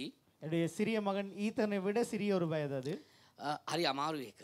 அது மிகவும் கடினமான ஒரு காலம். ඒක දරා ගන්න බෑ. அதை தாங்கிக் கொள்வது கடினம். කාටද කියන්නේ කියලා දන්නේ නැහැ. யாருக்கு சொல்வது என்று தெரியாது. අම්මයි තාත්තයි රණ්ඩු වෙනකොට ඒක විසඳන්නේ කොහොමද කියලා උත්තර නැහැ. அம்மாவும் அப்பாவும் சண்டை பிடிக்கும் பொழுது அதை எப்படி தீர்ப்பது என்கிற பதிலும் இருக்கவில்லை. මේ අවුරුදු කාලවල එනකොට හරි බයයි. இந்த கொண்டாட்டத்தின் காலங்கள் வரும்பொழுது மிகவும் பயங்கரமா இருக்கும். මොකද එදාට තමයි අපේ ගෙදර රණ්ඩු වැඩියෙන්ම තියෙන්නේ. அந்த நாட்களில் தான் சண்டை அதிகமாக இருக்கும். සමහරලාට ගෙදර කෑම වෙනවා කන්න බෑ. சில நாட்களில் வீட்டில் சமைத்தாலும் சாப்பிட முடியாது. මේ වගේ බොහොම හමාරු ඩැමේජ් කාලයක් තුල ගමන් කරගෙන හිටියා. இந்த விதமான ஒரு கடினமான ஒரு பாதிப்புக்கு உட்பட்ட காலத்திலே நான் கடந்து போய் මම එන්නේ ඉන්දු පවුල් පසුබිමකින්. ஒரு இந்து மத பின்னணியிலிருந்து நான் வந்திருக்கேன். නමුත් මම පාසලේ ඉගෙන ගත්තේ බෞද්ධ ධර්මය. ஆனாலும் பாடசாலையில கற்றுக்கொண்டது பௌத்த மதத்தை. යේසුස් වහන්සේගේ ප්‍රේමය දන්නේ නැහැ. ஆண்டவருடைய இயேசுவினுடைய அன்பை அறிந்திருக்கவில்லை. මම වයස අවුරුදු 13 මගේ පළවෙනි සිගරට් එක බොන්න පටන් ගත්තා. 13வது வயதிலே அவர் முதல் தடவையாக நான் சிகரெட்டை பழக்கப்படுத்திக் கொண்டேன். මම අවුරුදු 14 15 වෙනකොට මම පළවෙනි බියර් එක ඒ වගේම හරක්කු මම බොන්න පටන් ගත්තා. 14 15 வயது ஆகும் பொழுது முதலாவது பியரையும் அதே போல மற்ற குடிபானங்களுக்கும் நான் அடிமையானேன். ගෙදර අයට දන්නේ නැහැ. வீட்டாருக்கு தெரியாது. අර ගැප් එක මම ගිහලා එළිය හොයන්න පටන් அந்த ගත්තා. இடைவெளியை நான் வெளியே தேட මම ஆரம்பித்தேன். වෙන දේවල් වල ඒ දේවල් එව්වා. வேறு வேறு காரியங்களுக்கு அதை தேட වෙන ஆரம்பித்தேன். පුද්ගලයන්ගෙන් මම ඒව බලාපොරොත්තු වුණා ලබා ගන්න උත්සාහ කරා. வேற நபர்களிடத்திலிருந்து பெற்றுக்கொள்ள முயற்சிகளை மேற்கொண்டேன். නමුත් ඒ සියල්ලම මගේ ජීවිතේ උනේ මම තවත් මම පස්සට යන්න පටන් ගත්තා මගේ ජීවිතේ. ஆனால் அதற்கூடாக நடந்த ஒரு காரியம் என்னுடைய வாழ்க்கையில் நான் இன்னும் பின்னோக்கி செல்ல ஆரம்பித்தேன். මගේ ජීවිතේ පස්සටම යන්න පටන් என்னுடைய ගත්තා. வாழ்க்கையில பின்னோக்கி நான் போக මම ஆரம்பித்தேன். අවශ්‍ය නැති පුරුදු මගේ ජීවිතේ මම එකතු කරගත්තා. என்னுடைய வாழ்க்கையில தேவையற்ற பழக்கங்களை நான் சேர்த்துக் கொண்டேன். අපේ ජීවිතේ ඉස් වෙනකොට ආදරේ නැති වෙනකොට වෙන දේවල් ඒව ඇවිල්ලා අපිව සම්පූර්ණ කරනවා. என்னுடைய வாழ்க்கையில அன்பிலே ஒரு வெறுமை காணப்படும் பொழுது அதை மற்ற காரியங்கள் நிரப்ப ஆரம்பிக்கும். වෙන දේවල් අපිව සම්පූර්ණ කරනවා විතරනේ මේවා අපිව අත්පත් කරගන්නවා අපිව කන්ට්‍රෝල් කරනවා. அது எங்களை நிரப்புவது மாத்திரமல்ல, அது எங்களை கைப்பற்ற ඒක ஆரம்பிக்கும். කන්ට්‍රෝල් කරලා කොච්චර දුර අපිව ගෙනිනවද කිව්වොත් අපිව දන්නේම නැතුව අපිව පාපිෂ්ඨ ජීවිතයක් කරා අපිව ඒක අරගෙන යනවා. அது எங்களை கைப்பற்றி எங்களை எவ்வளவு தூரம் கொண்டு போகும் என்றால் எங்களை ஒரு பாவ வாழ்க்கைக்கு நேராக, பாவத்துக்கு அடிமையான ஒரு வாழ்க்கைக்கு நேராக கொண்டு போகும். අපි දන්නේම නැතුව අපි පව්කාරයෙක් විදිහට ජීවත් වෙන්න පටන් ගන්නවා. எங்களை அறியாமலே நாங்கள் ஒரு பாவியான நபராக நாங்கள் வாழ ஆரம்பிப்போம். කාලයක් යනකොට හිතනවා මේකෙන් එළියට එන්න විදියක් නැහැ. මට උත්තරයක් නැහැ. காலம் செல்லும் பொழுது இதிலிருந்து எங்களால் வெளியே வர முடியாது, எனக்கு பதில் இல்லை என்பதை நாங்கள் அறிந்து கொள்வோம். එක තැනක් එනවා මිනිස්සු ඔක්කොම එපා කරන කාලයක්. ஒரு கட்டம் வரும், மனிதர்கள் எல்லாம் வேண்டாம் என்று தோன்றுகிற ஒரு காலம். මොකද ඒ අර සමාජයට ගියාට පස්සේ මිනිස්සු දකින්නේ අර ඉස්සලා ලීට කිව්වා වගේ වැරදි පුද්ගලයෙක් විදියට. ஏன்னா நாங்கள் ஒரு சமூகத்துக்குள்ளே போகும் பொழுது முன்பதாக நாங்கள் பார்த்தது போல ஜனங்கள் எங்களை பார்க்கிறது ஒரு தவறு செய்த நபராக. මිනිස්සු ලේබල් කරන්න පටන් ගන්නවා. நபர்கள் எங்களை லேபிள் பண்ண මට ஆரம்பிப்பார்கள். ලේබල් කරන්න ගත්ත මිනිස්සු என்னை ஜனங்கள் லேபிள் பண்ண මගේ ஆரம்பித்தார்கள். පවුලේ පවා என்னுடைய குடும்பத்தார் உட்பட බොරුකාරයෙක් பொய்க்காரர், වංචා කරනවා. ஒரு ஏமாற்றுகிற நபர், ඇත්ත නැහැ. உண்மை இல்லை, කාලකන්ණියෙක් ஒரு மோசமான ஒரு நபர், කිසිම වටිනාකමක් නැති කෙනෙක්. எந்த பெருமதியும் இல்லாத ஒரு நபர். මගේ ආච්චි ඉස්සර සමහරලාට කියන වචනයක් තියෙනවා. பாட்டி அடிக்கடி சொல்லுகிற ஒரு வார்த்தை මේ දෙවලෙන් තමයි කියන්නේ. தமிழ்ல சொல்லுவாங்க. නාසමා පොව. ඒක මට ඒ වෙලාව ඉච්චර තේරුම දන්නේ නැහැ. அந்த நேரம் அதனுடைய அர்த்தம் புரியவில்லை. හැබැයි හිතන්න පවුලේ ආදරය කරන්න ඕනේ කෙනෙක්ගේ කටෙන් ඒ වගේ එකක් පිට වෙනකොට ඒක ළමා කාලේ එක ඩැමේජ් කරනවා. சிந்தித்து பாருங்கள், வீட்டிலே அன்பு கிடைக்க வேண்டிய ஒரு நபராலேயே அந்த சிறிய வயதில் அப்படி சொல்லப்படும் பொழுது அது எவ்வளவு ஒரு பாதிப்பை ஏற்படுத்தும். නමුත් බයිබලයේ රෝම පොතේ 5 වෙනි පරිච්ඡේදය 8 වෙනි පදයේ සඳහන් කරනවා. ஆனாலும் வேதாகமத்திலே ரோமர் 5வது அதிகாரத்தினுடைய 8வது வசனம் சொல்லுகிறது, උන්වහන්සේ අපිව තෝරගන්නේ අපි පව්කාරයන්ව සිටින කාලයේ. நாங்கள் பாவிகளா இருக்கும் பொழுதே அவர் எங்களை தெரிந்து கொள்ளுகிறார் என்று வேதம் சொல்லுகிறது. උන්වහන්සේගේ ප්‍රේමය උන්වහන්සේ මේ පව්කාරයන් වන අපි උදෙසා උන්වහන්සේ වගුරුවලා තිබෙනවා. அவருடைய அன்பை பாவியான எங்கள் மேல் ஆண்டவர் ஊற்றி இருக்கிறார். අපි ඒ රෝම 5 වෙනි මුළු පරිච්ඡේදයම කියවුවම අපිට තේරුම් ගන්න පුළුවන් වෙනවා මේ යේසුස් ක්‍රිස්තුස් වහන්සේගේ ප්‍රේමය කොයිතරම් බලවත්ද කියලා. நாங்கள் ரோமர் 5வது அதிகாரம் 1வது வசனத்திலிருந்து 11வது வசனம் வரைக்கும் வாசிக்கும் பொழுது எங்களால் புரிந்து கொள்ளக்கூடியதா இருக்கும் அவருடைய அன்பு எந்த அளவு ஒரு வல்லமையுள்ள அன்பா අපි இருக்கிறது. මේ කාලේ සමරන උන්වහන්සේගේ උප්පත්තිය. நாங்கள் இந்த நாட்களில் அவருடைய பிறப்பை நாங்கள் ඒක கொண்டாடுகிறோம். හොඳ දෙයක්. அது நல்ல காரியம். හැබැයි ඇත්තටම උන්වහන්සේගේ උප්පත්තිය එන්නේ උන්වහන්සේ ඔයා වෙනුවෙන් මං වෙනුවෙන් කල්වාරි කුරුසේදී උන්වහන්සේගේ ප්‍රේමය පෙන්වන පිණිස. அந்த கொண்டாட்டம் அந்த பிறப்பு எங்கிருந்து வருகிறது என்றால் அவர் கல்வாரி சிலுவையில் எங்களுக்காய் எனக்காய் உங்களுக்காய் அவர் ஜீவனை கொடுத்ததிலிருந்து வருகிறது. ඒ හැමෝම මම හොඳ නැහැ කියපු මට දෙවියන් වහන්සේ ප්‍රේම කරන්න පටන් ගත්තා. அந்த எல்லாராலும் நல்ல நல்ல நபர் அல்ல என்று சொல்லப்பட்ட இடத்திலே ஆண்டவர் என்னை நேசிக்க ஆரம்பித்தார். මම ඉස්සලාම රස්සාව කරන්න පටන් ගන්නවා. நான் முதலாவது ஒரு தொழிலை செய்ய ஆரம்பித்தேன். මම නුගේගොඩ පෝස්ට් ඔෆිස් එක ළඟ පේමන්ට් එකේ කෙනෙක් ගාව රුපියල් 75 පඩියට මගේ ෆස්ට් ජොබ් එක. நுகேகுடையில் இருக்கிற போஸ்ட் ஆஃபீஸுக்கு பக்கத்திலே அந்த தெருவோரத்தில் விற்பனை செய்கிற ஒரு நபரிடத்திலே 75 ரூபாய்க்கு நான் வேலைக்கு சேர்ந்தேன். ඕන තරම් ගුටි කාලා තියෙන ඕන තරම් බැනුම් ආලා. தேவையான அளவு பேச்சு வாங்கி இருக்கிறேன், அதே போல அடியும் வாங்கி இருக்கிறேன். වැස්සට තෙමෙනවා අවුවට වේලෙනවා. மழையிலே நனைவோம், வெயிலிலே காய்வோம். කිසිම වටිනාකමක් නැති කාසියක් බවට ඒ කාලේ මගේ எந்த තිබුණේ. பெருமதியும் அல்ல ஒரு செல்லா காசாக நான் வாழ்ந்து கொண்டிருந்தேன். 1991 92 වගේ කාලේ. அந்த 91 93 இடைப்பட்ட காலத்தில் 1993 මට අවස්ථාවක් හම්බ වෙනවා. 93வது ஆண்டு ஒரு சந்தர்ப்பம் கிடைத்தது. මාව කෙනෙක් මේ චර්ච් එකට එක්කන් එනවා. ஒருவர் இந்த சபைக்கு என்னை அழைத்து வந்தார். මේ දැන් දකින ස්වරූපය නෙමෙයි. இன்று காணுகிற இந்த உருவம் அல்ல. කොණ්ඩේ වවලා කරාබු විදලා. முடி வளர்த்து கம்மல் குத்தி, හැබැයි එයා මාව මේ පල්ලියට ගෙනාවා. ஆனாலும் அவர் இந்த சபைக்கு என்னை அழைத்து வந்தார். 1993 මගේ ජීවිතය සම්පූර්ණ යූටර්න් එකක් කරනවා. 93வது ஆண்டு என்னுடைய வாழ்க்கையில் அப்படி ஒரு யூ டர்ன் போல மாற ஆரம்பித்தது. උන්වහන්සේගේ ප්‍රේමය මං අත්දකින්න පටන් ගන්නවා. அவருடைய ඒ කාලේ. அன்பை நான் என்னுடைய வாழ்க்கையில் அனுபவிக்க ஆரம்பித்தேன். උන්වහන්සේ මගේ ජීවිතය මම කවුද මට බොරුකාරයෙක් පව්කාරයෙක් කියලා කිව්වා. නමුත් මම දැක්කා උන්වහන්සේගේ ප්‍රේමය මේ සභාව තුලින්.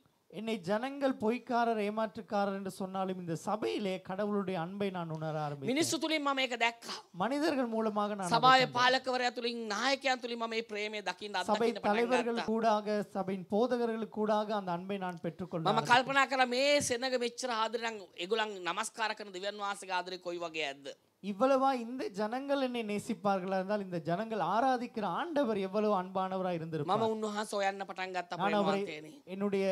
நான் அவரை தேட ஆரம்பித்தேன். උන්වහන්සේගේ ප්‍රේමය මගේ ජීවිතේ වෙනස් කරා. அவருடைய அன்பு என்னுடைய வாழ்க்கையை மாற்றியது. කරාබු ගැලවුවා.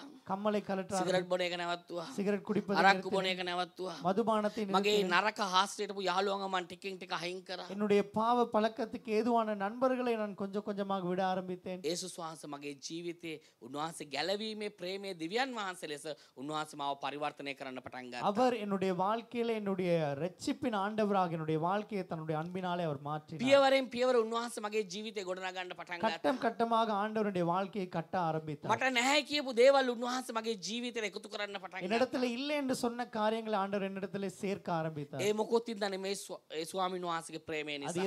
எதனாலும் அல்ல, அது அவருடைய அன்பினால் மாத்திரம். උන්වහන්සේගේ ප්‍රේමය කරුණු කොටගෙන මාව අහිං කරපු සෙනග මාව ඔයාගෙන ඉන්න පටන් ගත්තා. அவருடைய அன்பின் நிமித்தமாக என்னை யாரெல்லாம் புறக்கணித்தார்களோ அவர்கள் என்னை தேடி வர ஆரம்பித்தார்கள். පවුලේ අය සමහර තීරණ ගන්න මාත් එක්ක කතා කරන තත්ත්වෙට තල්ලු වුණා.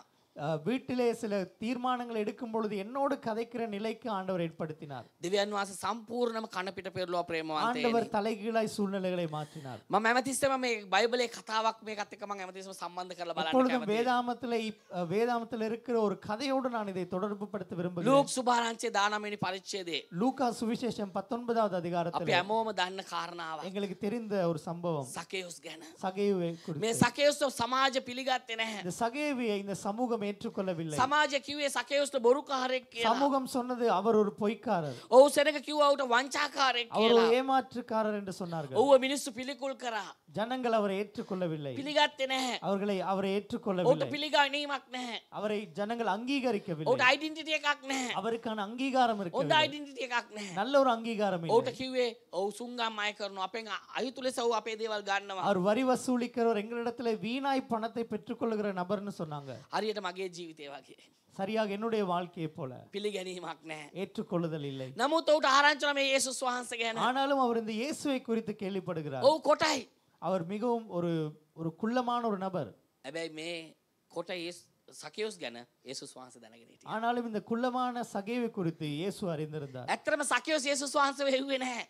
உண்மையாகவே சகேயு இயேசுவை தேடவில்லை. එයා උත්සාහ කරා. அவர் முயற்சி செய்தார். හැබැයි යේසුස් වහන්සේගේ ප්ලෑන් එකේ සකයෝස් හිටියා. ஆனாலும் இயேசுனுடைய திட்டத்திலே சகேயு ඒ இருந்தார். එරිකෝ මැදින් එනකොට යේසුස් වහන්සේ කලින්ම සූදානම් වෙලා ඉවරයි මේ සකයෝස් මුණ ගැහෙන්න. ஆண்டவர் அந்த பட்டணத்துக்குள்ளே வரும்பொழுது ஏற்கனவே சகேயை சந்திப்பதற்கு ஆண்டவர் උන්වහන්සේ ஆயத்தமானார். සකයෝස් ළඟට ඇවිල්ලා அவர் சகேயுனிடத்திலே வந்து ඒ ගහ ළඟට ඇවිල්ලා அந்த மரத்தினிடத்திலே வந்து මේම බැලුවේ නැහැ. இப்படியாக அவர் සිංහල பார்க்கவில்லை. බයිබලයේ කියනවා ඔව් උඩ බැලුවා. வசனம் சொல்லுது அவர் மேலே நோக்கி பார்த்தார். උඩ බලනවා කියන්නේ යම්කිසි කෙනෙක් යම්කිසි ක්‍රියාවක් කරන්න ඕනේ. அதை பார்க்கிறதுக்கு அவர் ஒரு செயல்பாடை செய்ய வேண்டியிருந்தது. යේසුස් වහන්සේගේ ප්‍රේමයේ ඇස් දෙක සකයෝස් දැක්ක ප්‍රේමවන්තයනේ. அவர் அந்த அன்பினை இயேசுனுடைய கண்களினாலே சகேயை பார்த்தார். යේසුස් වහන්සේ සකයෝස්ට අඬ ගහනවා. இயேசு சகேவை அழைக்கிறார்.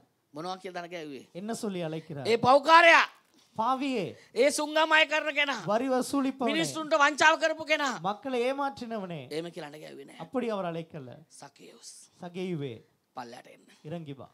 සකයෝස් කියන්නේ යාගේ නම. சகேயு என்பது அவருடைய பேர். ඒක යාගේ ඩෙන්ටිටි එක. அது அவருடைய அடையாளம். උන්වහන්සේකට වැලියු එකක් දුන්නා. ஆண்டவர் ஒரு பெருமதியை கொடுத்தார். ඒ වගේම උන්වහන්සේ මම මේ පල්ලියට ආව උන්වහන්සේ මගේ නම කියලා අඬ ගැව්වා. ஆண்டவர் இந்த சபைக்கு நான் வந்தபோது என்னுடைய பேரை சொல்லி ஆண்டவர் அழைத்தார். මට මතකයි ඉන්දියාවේ ඉඳන් පාස්ටර් කෙනෙක් ඒ කාලේ එනවා මේ චර්ච් එකට. அந்த நாட்களிலே இந்தியாவில் இருந்து ஒரு போதகர் இந்த சபைக்கு வருவார். පරණ අයට මතක ඇති. பழைய நபர்களுக்கு පාස්ටර් එලිසාන්බු කියලා. போதகர் எலிசா அன்பு என்று එයා යාඥා කරන කතා කරක දවසක් යාඥා කරන වෙලාවේ அவர் ஜெபிக்கும் பொழுது ஒரு தடவை சொன்னார். එයා කීපතාවක් අත තියලා මට නමක් කියලා අනාගත වාක්‍ය කියලා තිබෙනවා. அவர் அநேக தடவை கரங்களை வைத்து என்னுடைய பேரை சொல்லி அவர் தீர்க்கதரிசனம் මම හැමතිස්සෙම මේ වචන තදින් අල්ලගත්ත උන්වහන්සේගේ පොරොන්දු. நான் ஒவ்வொரு முறையும் அவருடைய வாக்குத்தத்தங்களை உறுதியாக பற்றிக்கொண்டேன். උන්වහන්සේගේ පොරොන්දුව තමයි උන්වහන්සේගේ ප්‍රේමයෙන් උන්වහන්සේ කිව්වා මුනුබෝ මම වලිගේ නෙමෙයි මම නුබෝ ඉස්ස කරන්ට යනවා. அவர் தன்னுடைய அன்பினாலே சொன்னது நான் உன்னை வாளாக்காமல் நான் உன்னை හැබැයි தலையாக மாற்றுவேன். කිසිම දෙයක් නැහැ ඒකට සාධක දේවල්. ஆனால் அதுக்கு சாதகமாக எதுவுமே இருக்கவில்லை. මම ඉගෙනගෙන නැහැ. நான் படித்திருக்கவில்லை. මට හොඳ රස්සාවක් කරන්න මට හොඳ පසුබිමක් නැහැ. நல்ல தொழில் செய்வதற்கான ஒரு பின்னணி இருக்கவில்லை. නමුත් දෙවියන් වහන්සේට පුළුවන් වුණා උන්වහන්සේගේ ප්‍රේමයෙන් ඒ පොරොන්දු උන්වහන්සේ ඉෂ්ට කරන්න. ஆனாலும் அந்த ஆண்டவருடைய அன்பினாலே அந்த சாத்தியமாக்க அவரால் கூடுமாயிருந்தது. එදා සකයෝස්ට උන්වහන්සේ කිව්වා සකයෝස් මම ඔයාගේ ගෙදර ඉන්න යනවාද නැහැ.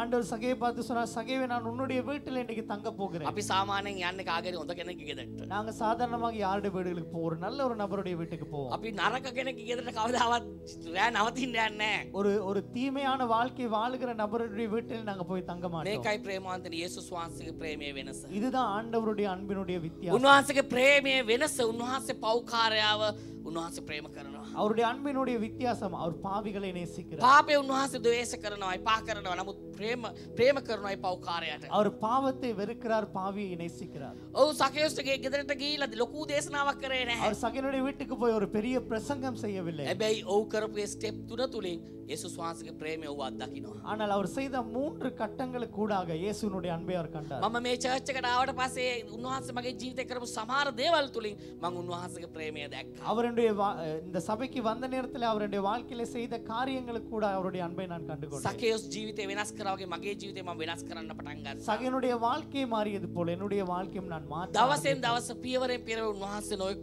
ඉහළ ස්ථාන වලට අරන් ගියා. ஒவ்வொரு நாளும் கட்டம் கட்டமாக ஆண்டவர் மேல் நோக்கி கொண்டு போனார். මම මාව උසස් කරගන්නේ නෙමෙයි මේ කාරණාව කියන්නේ. நான் என்னை மேன்மைப்படுத்தும்படியாக இதை சொல்லவில்லை. දෙවියන් වහන්සේ කොයි තරම් බලවත්ද කියලා කියන්න. ஆண்டவர் எவ்வளவு வல்லமை உள்ளவர் என்பதை சொல்லவும் මම කිසිම වටිනාකමක් නැතුව පේමන්ට් එකේ පළතුරු වික්ක කෙනෙක් ගාව වැඩ කරා.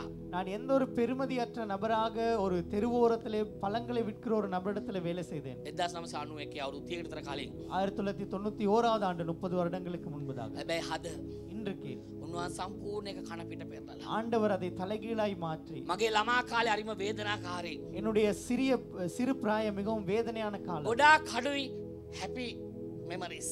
அன்பான சந்தோஷமான நினைவுகள் மிகவும் குறைவு. හැබැයි හද උන්වහන්සේ මාව තියලා තියෙන ස්ථානය. ஆனால் ஆண்டவர் இன்றைக்கு வைத்திருக்கிற ஸ்தானம். මම ජාත්‍යන්තර ආයතනයක් කම්පැෂන් ඉන්ටර්නැෂනල් කියලා ක්‍රිස්තියානි ආයතනයක්. ඒකේ මම වැඩ රස්සාව කරන්නේ. கம்பேஷன் இன்டர்நேஷனல்னு சொல்லப்படுகிற ஒரு சர்வதேச ஒரு நிறுவனத்திலே வேலை செய்கிறேன். ලංකාවේ ළමයි 35000කට විතර වගේ ස්කෝලර්ෂිප් එකක් කරනවා. 35,000 பிள்ளைகளுக்கு மேற்பட்ட பிள்ளைகளுக்கு ஸ்காலர்ஷிப் செய்கிறோம். ඒ ළමයි 35000ගේ ආරක්ෂාව වෙනුවෙන් කටයුතු කරන්නේ මම.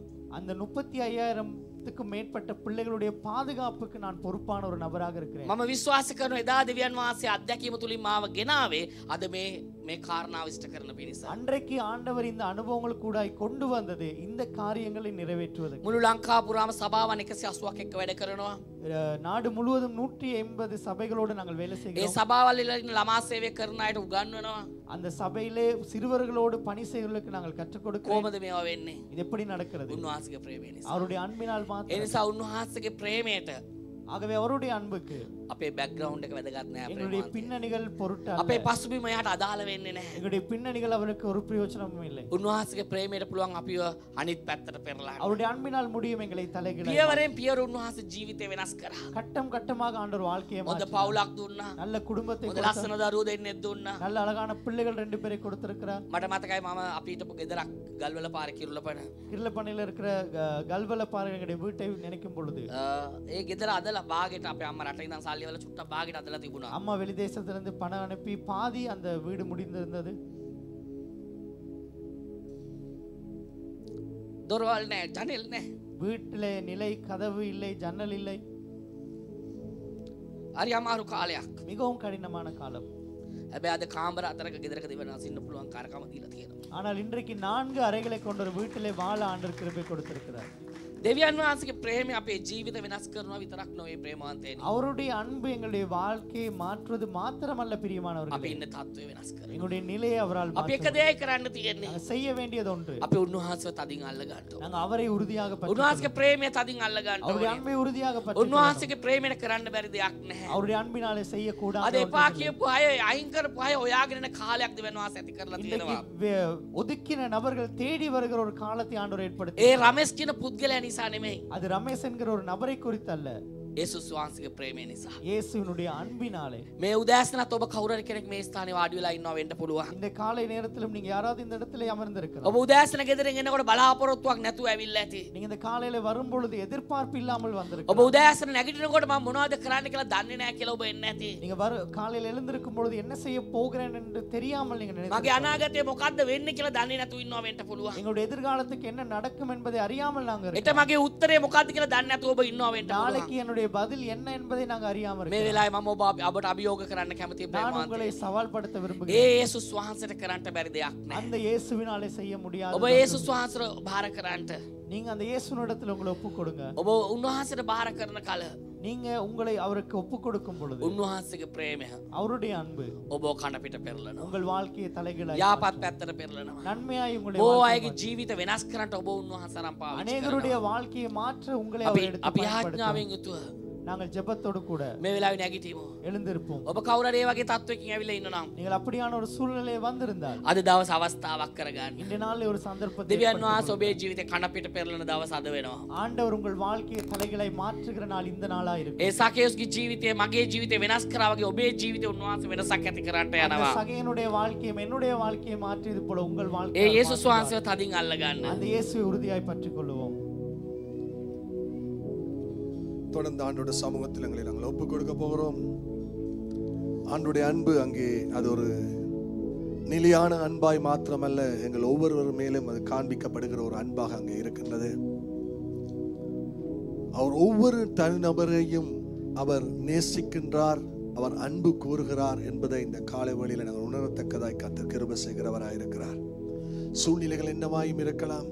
நீங்கள் எந்த ஏஜ்லேயோ எந்த வயசுலேயோ ஒரு அன்பை நான் உணரவில்லை, அன்பை நான் காணவில்லை என்று இருப்பீர்கள் என்று சொன்னால், இந்த காலை வேளையில் எனக்கும் உங்களுக்கும் அன்பை காண்பிக்கிறவருடைய கரங்கள் அங்கே நீட்டப்பட்டவைகளாக இருக்கிறது.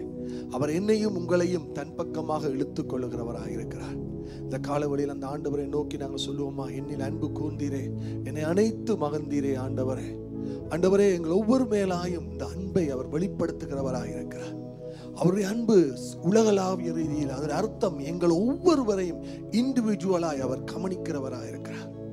அதே நேரத்தில் அன்பு அங்கே ஆழமானது அன்பாக இருக்கிறது. நானும் நிற்கிறதுக்கு மேலான ஆழமானது. இன்றைக்கு சில வழியில் பெற்றோர் எங்களை கொஞ்ச காலத்தில் எங்களை வெறுத்து விடலாம். எங்களுடைய தன்மைகளை பார்த்து, எங்களுடைய இயலாமைகளை பார்த்து, எங்களுடைய முடியாமைகளை பார்த்து எங்களை பெற்றவர்கள் கூட எங்களை தள்ளிவிட்டு இருக்கலாம். ஆனால் என்னுடைய ஆண்டவருடைய அன்போ அது டீப்பஸ்ட், அது ஆழமானது. அது உங்களை தேடி வருகிற அன்பு, உங்கள் பின்னால வருகிற அன்பு. பிரதர் ரமேஷனுடைய வாழ்க்கையை மாற்றி அதே அன்பு இன்னைக்குடைய வாழ்க்கையை மாற்றிய அதே அன்பு இந்த காலை வேளையில் உங்களுடைய வாழ்க்கையை மாற்ற போதுமானதா இருக்கிற சகைவை மாற்றிய அன்பு, அவர் வைத்திருக்கிற அன்பானது உங்களை உயர்த்துகின்ற அன்பா இருக்கிறது. அந்த ஆண்டவரை பார்த்து சொல்லுவோமா, ஆண்டவரே என் மேல நீர் அன்பு கொண்டீர், ஆண்டவரே என்னை அணைத்துக் கொண்டீங்க ஆண்டவரே. அல்லேலூயா. அந்த ஆண்டவரை நோக்கி சொல்லுவோம்.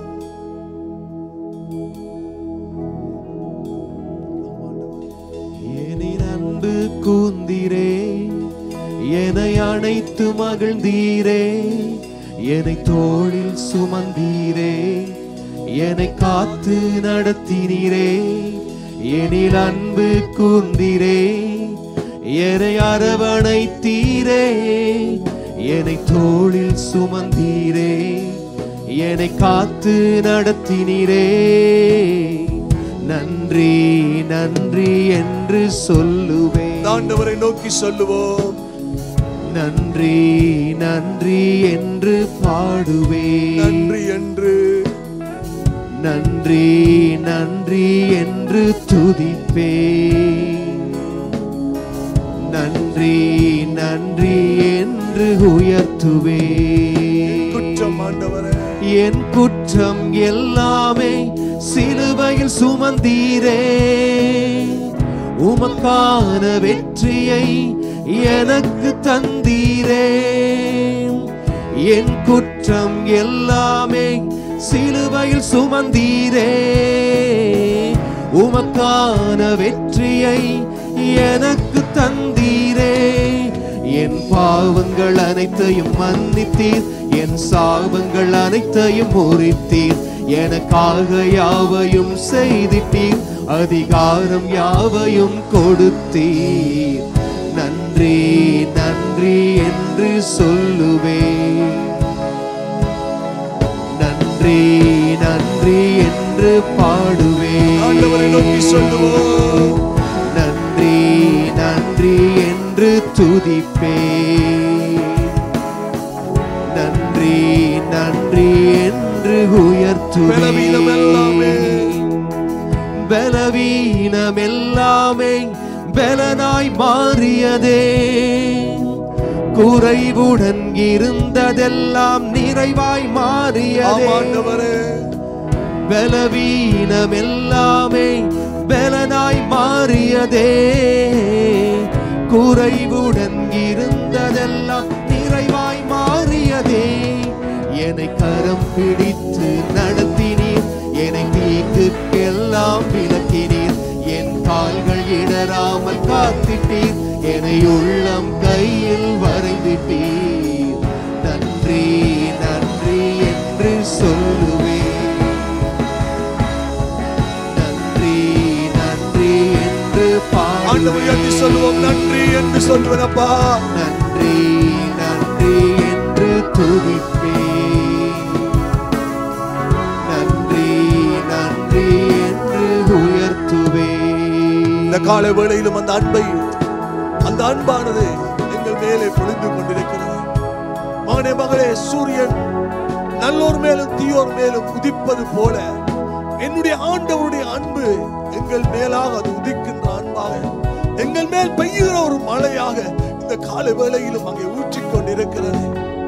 அவர் இந்த பூமியிலே பிறந்தது எங்கள் மேல் அன்பு வைத்தது நிமித்தமாக, அவர் இந்த பூமியிலே மறித்தது என் மேல் வைத்த அன்பு நிமித்தமாக, எங்கள் மேல் வைத்த அன்பு நிமித்தமாக. இந்த காலை வேளையில் இந்த அன்பு என்னையும் உங்களை விழித்துக் கொள்கிற அன்பா இருக்கிறது. இந்த வேளையிலும் கூட சில நேரங்களில் இந்த அன்பை நான் உணர முடியவில்லை, என்னை நேசிப்பதற்கு இந்த பூமியில யாரும் இல்லையே என்று நீங்க சொல்லிக் கொண்டிருக்கிற ஒரு நபராக இருக்கலாம். இந்த காலையிலே ஒரு காரியத்தை உங்களுக்கு முன்பாக நான் வைக்க விரும்புகிறேன். அந்த இயேசு இந்த காலையிலே உங்களை நேசிக்க போதுமானவராக இருக்கிறார். அந்த இயேசு இந்த காலையிலே அவருடைய அன்பை காண்பிக்க போதுமானவராக இருக்கிறார். ரமேஷுடைய வாழ்க்கையிலும் லீட்டாவுடைய வாழ்க்கையிலும் அந்த அன்பை காண்பித்த அதே ஆண்டவர், அவருடைய ஜீவியத்திலே அந்த அன்பிற்கூடாக பெரிய காரியங்களை செய்த ஆண்டவர், ஏன் உங்களுக்கும் அவர் இந்த காலத்திலே செய்ய போதுமானவராக இருக்கிறார். அவருடைய அன்பு மாறாது மகளே, அவருடைய அன்பு போதுமானது. அவருடைய அன்பு இன்றும் என்றும் போதுமான ஒரு அன்பா இருக்கிறது. இந்த காலவேளையில் இந்த அன்பு எனக்கு வேண்டும் என்று சொல்லுகிறவர் யாராவது இருப்பீர்கள் என்றால், இந்த அன்பை நான் இன்னும் அதிகமாய் உணர விரும்புகிறேன் சொல்லுவார்கள் என்றால், உங்களுடைய வலது கரத்தை இருக்கிற இடத்துல உயர்த்தி காண்பீங்க. உங்களுக்காக நான் ஜெபிக்க விரும்புகிறேன். இந்த இந்த வருடத்திலே, இந்த காலத்திலே, இந்த சீசன்ஸ்ல கர்த்தருடைய அன்பினுடைய பிரசன்னத்தை அதிகமாய் உணரத்தக்கதாய், அதிகமாய் காணத்தக்கதாய் கர்த்தருடைய ஆவியானவர் எங்களுக்கு உதவி செய்வார். மகனே மகளே, உலகத்தில் உள்ள எல்லா அன்பும் இந்த காலையில் உங்களை கைவிட்டதாக நீங்க ஃபீல் பண்ணி கொண்டிருக்கலாம். ஒருவரும் என்னை நேசிக்கவில்லையே, எல்லாரும் இருந்தும் என்னை கைவிட்டு விட்டார்களே என்று நீங்க சொல்லிக் கொண்டிருக்கலாம். ஆனால் அந்த அன்பு உங்களை எல்லா அன்புக்கிடத்திலும் கொண்டு போய் சேர்க்கும். எந்த அன்பெல்லாம் தொலைந்ததோ அந்த அன்பை மீண்டும் உங்களிடத்தில் கொண்டு வந்து சேர்க்கிற அந்த அன்பா இருக்கிறது. இந்த காலை வேளையில் விசுவாசத்தோடு ஒரு வலது கரத்தை ஆண்டவருக்கு முன்பாக உயர்த்துவீங்களா? உங்களுக்காக ஜெபிக்கவும் உங்களோடு கூட ஜெபம் பண்ணவும் நாங்கள் ஆயத்தமாக இருக்கிறோம். ஆண்டவரே பிதாவே, இந்த காலை வேளையில் உங்களுடைய சமூகத்தில் இருக்கிறோம். ஆன்லைன்ல இருக்கிற நீங்களாயும் இருக்கலாம். இந்த அன்பை நீங்கள் எதிர்பார்த்திருப்பீர்கள் என்றால் உங்களுடைய வலது கரத்தை இருக்கிற இடத்தில் உயர்த்திக் கொள்ளுங்கள். தேவனுடைய பிரசன்னம் இந்த காலை வேளையில் அந்த அன்பு உங்களை அசைக்கும், உங்களை தொடும், உங்களுடைய வாழ்க்கையை மாற்றும், உங்களுக்கு இடத்துல விடுதலையை கொண்டு வருகிறதா இருக்கும். ஆம் பிதாவே, உங்களுடைய கரத்துக்குள்ளாய் ஒப்புக் கொடுக்கிறோம். தொடர்ந்து நீங்கள் பலப்படுத்தும்படியாய் ஜெபிக்கிறோம். யார் யாரெல்லாம் இந்த அன்பை எதிர்பார்த்திருக்கிறார்களோ, யார் யாரெல்லாம் இந்த அன்பின் மேலாய் ஆர்வமாய் இருக்கிறார்களோ, ஆண்டவரே இந்த அன்பு அவர்கள் மேல் பொழியட்டும் என்று ஜெபிக்கிறேன். இந்த நேரத்திலே அந்த அன்பு அவர்களை நிரப்பட்டும் என்று ஜெபிக்கிறேன். நான் உன்னை நேசிக்கிறேன் மகளே, நான் உன்னை நேசிக்கிறேன் மகளே என்ற சத்தம் அவருடைய காதுகளிலே தொனிக்கட்டும் என்று ஜெபிக்கிறேன். அப்பா, தேவ பிரசன்னம், தேவ மகிமை ஒவ்வொரு பிள்ளைகளையும் நிரப்பிக் கொள்ளும்படியாய் ஜெபிக்கிறோம். உம்முடைய அன்பின் கருத்துக்குள்ளாய் ஒப்புக் கொடுத்து இயேசுவின் நாமத்தினாலே ஜெபித்து நிற்கிறோம் நல்ல பிதாவே. ஆமென், ஆமென், ஆமென். அந்த அன்பு எங்களை ஒரு பொழுதும் கைவிடாத அன்பு. அதே நேரத்தில் நாங்கள் மார்னிங்ல எங்களுடைய பர்த்டேஸை விஷ் பண்ண மறந்து விட்டோம். இந்த நாளில் இந்த இன்றிலிருந்து வருகிற சனிக்கிழமை மட்டும் பர்த்டேஸ் வெட்டிங் அனிவர்சரிஸ் இருக்கும் என்றால் இருக்கிற இடத்துல இருந்து உங்களுடைய கரங்களை உயர்த்தி காண்பிக்கலாம். உங்களுக்காக நாங்கள் செபிக்க ஆசையா இருக்கிறோம். ஒரு வெட்டிங் அனிவர்சரி இருக்கிறது. ஸ்டீஃபன் அவருடைய வெட்டிங் சுமி அவருடைய வெட்டிங் அனிவர்சரி இருக்கிறது. இருக்கிற இடத்துல இருந்து உங்களுடைய கரங்களை உயர்த்தி நீங்க காண்பிக்கலாம். உங்களுக்காக நாங்கள் உங்களுடைய பர்த்டேஸுக்காக ஜெபிக்க நாங்கள் ஆர்வம். சில கரங்களை காணக்கூடியதா இருக்கிறது. நாங்கள் சில பர்த்டேஸ் இருக்கிறது, அதே இடத்துல வெட்டிங் அனிவர்சரிஸ் இருக்கிறது. நாங்கள் பாடி நாங்கள் ஜெபம் செய்வோம். Happy birthday to you. Happy birthday to you. Happy birthday dear loved ones. Happy birthday to you. May the dear Lord bless you. May the dear Lord bless you. May God's richest blessings now rest upon you.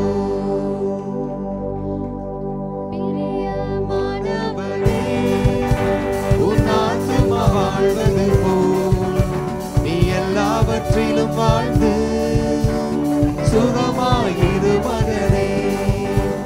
Priyamanavale, உன் ஆத்துமா வாழ்வது போல் நீ எல்லாவற்றிலும் வாழ்ந்து சுகமாயிரு மகளே.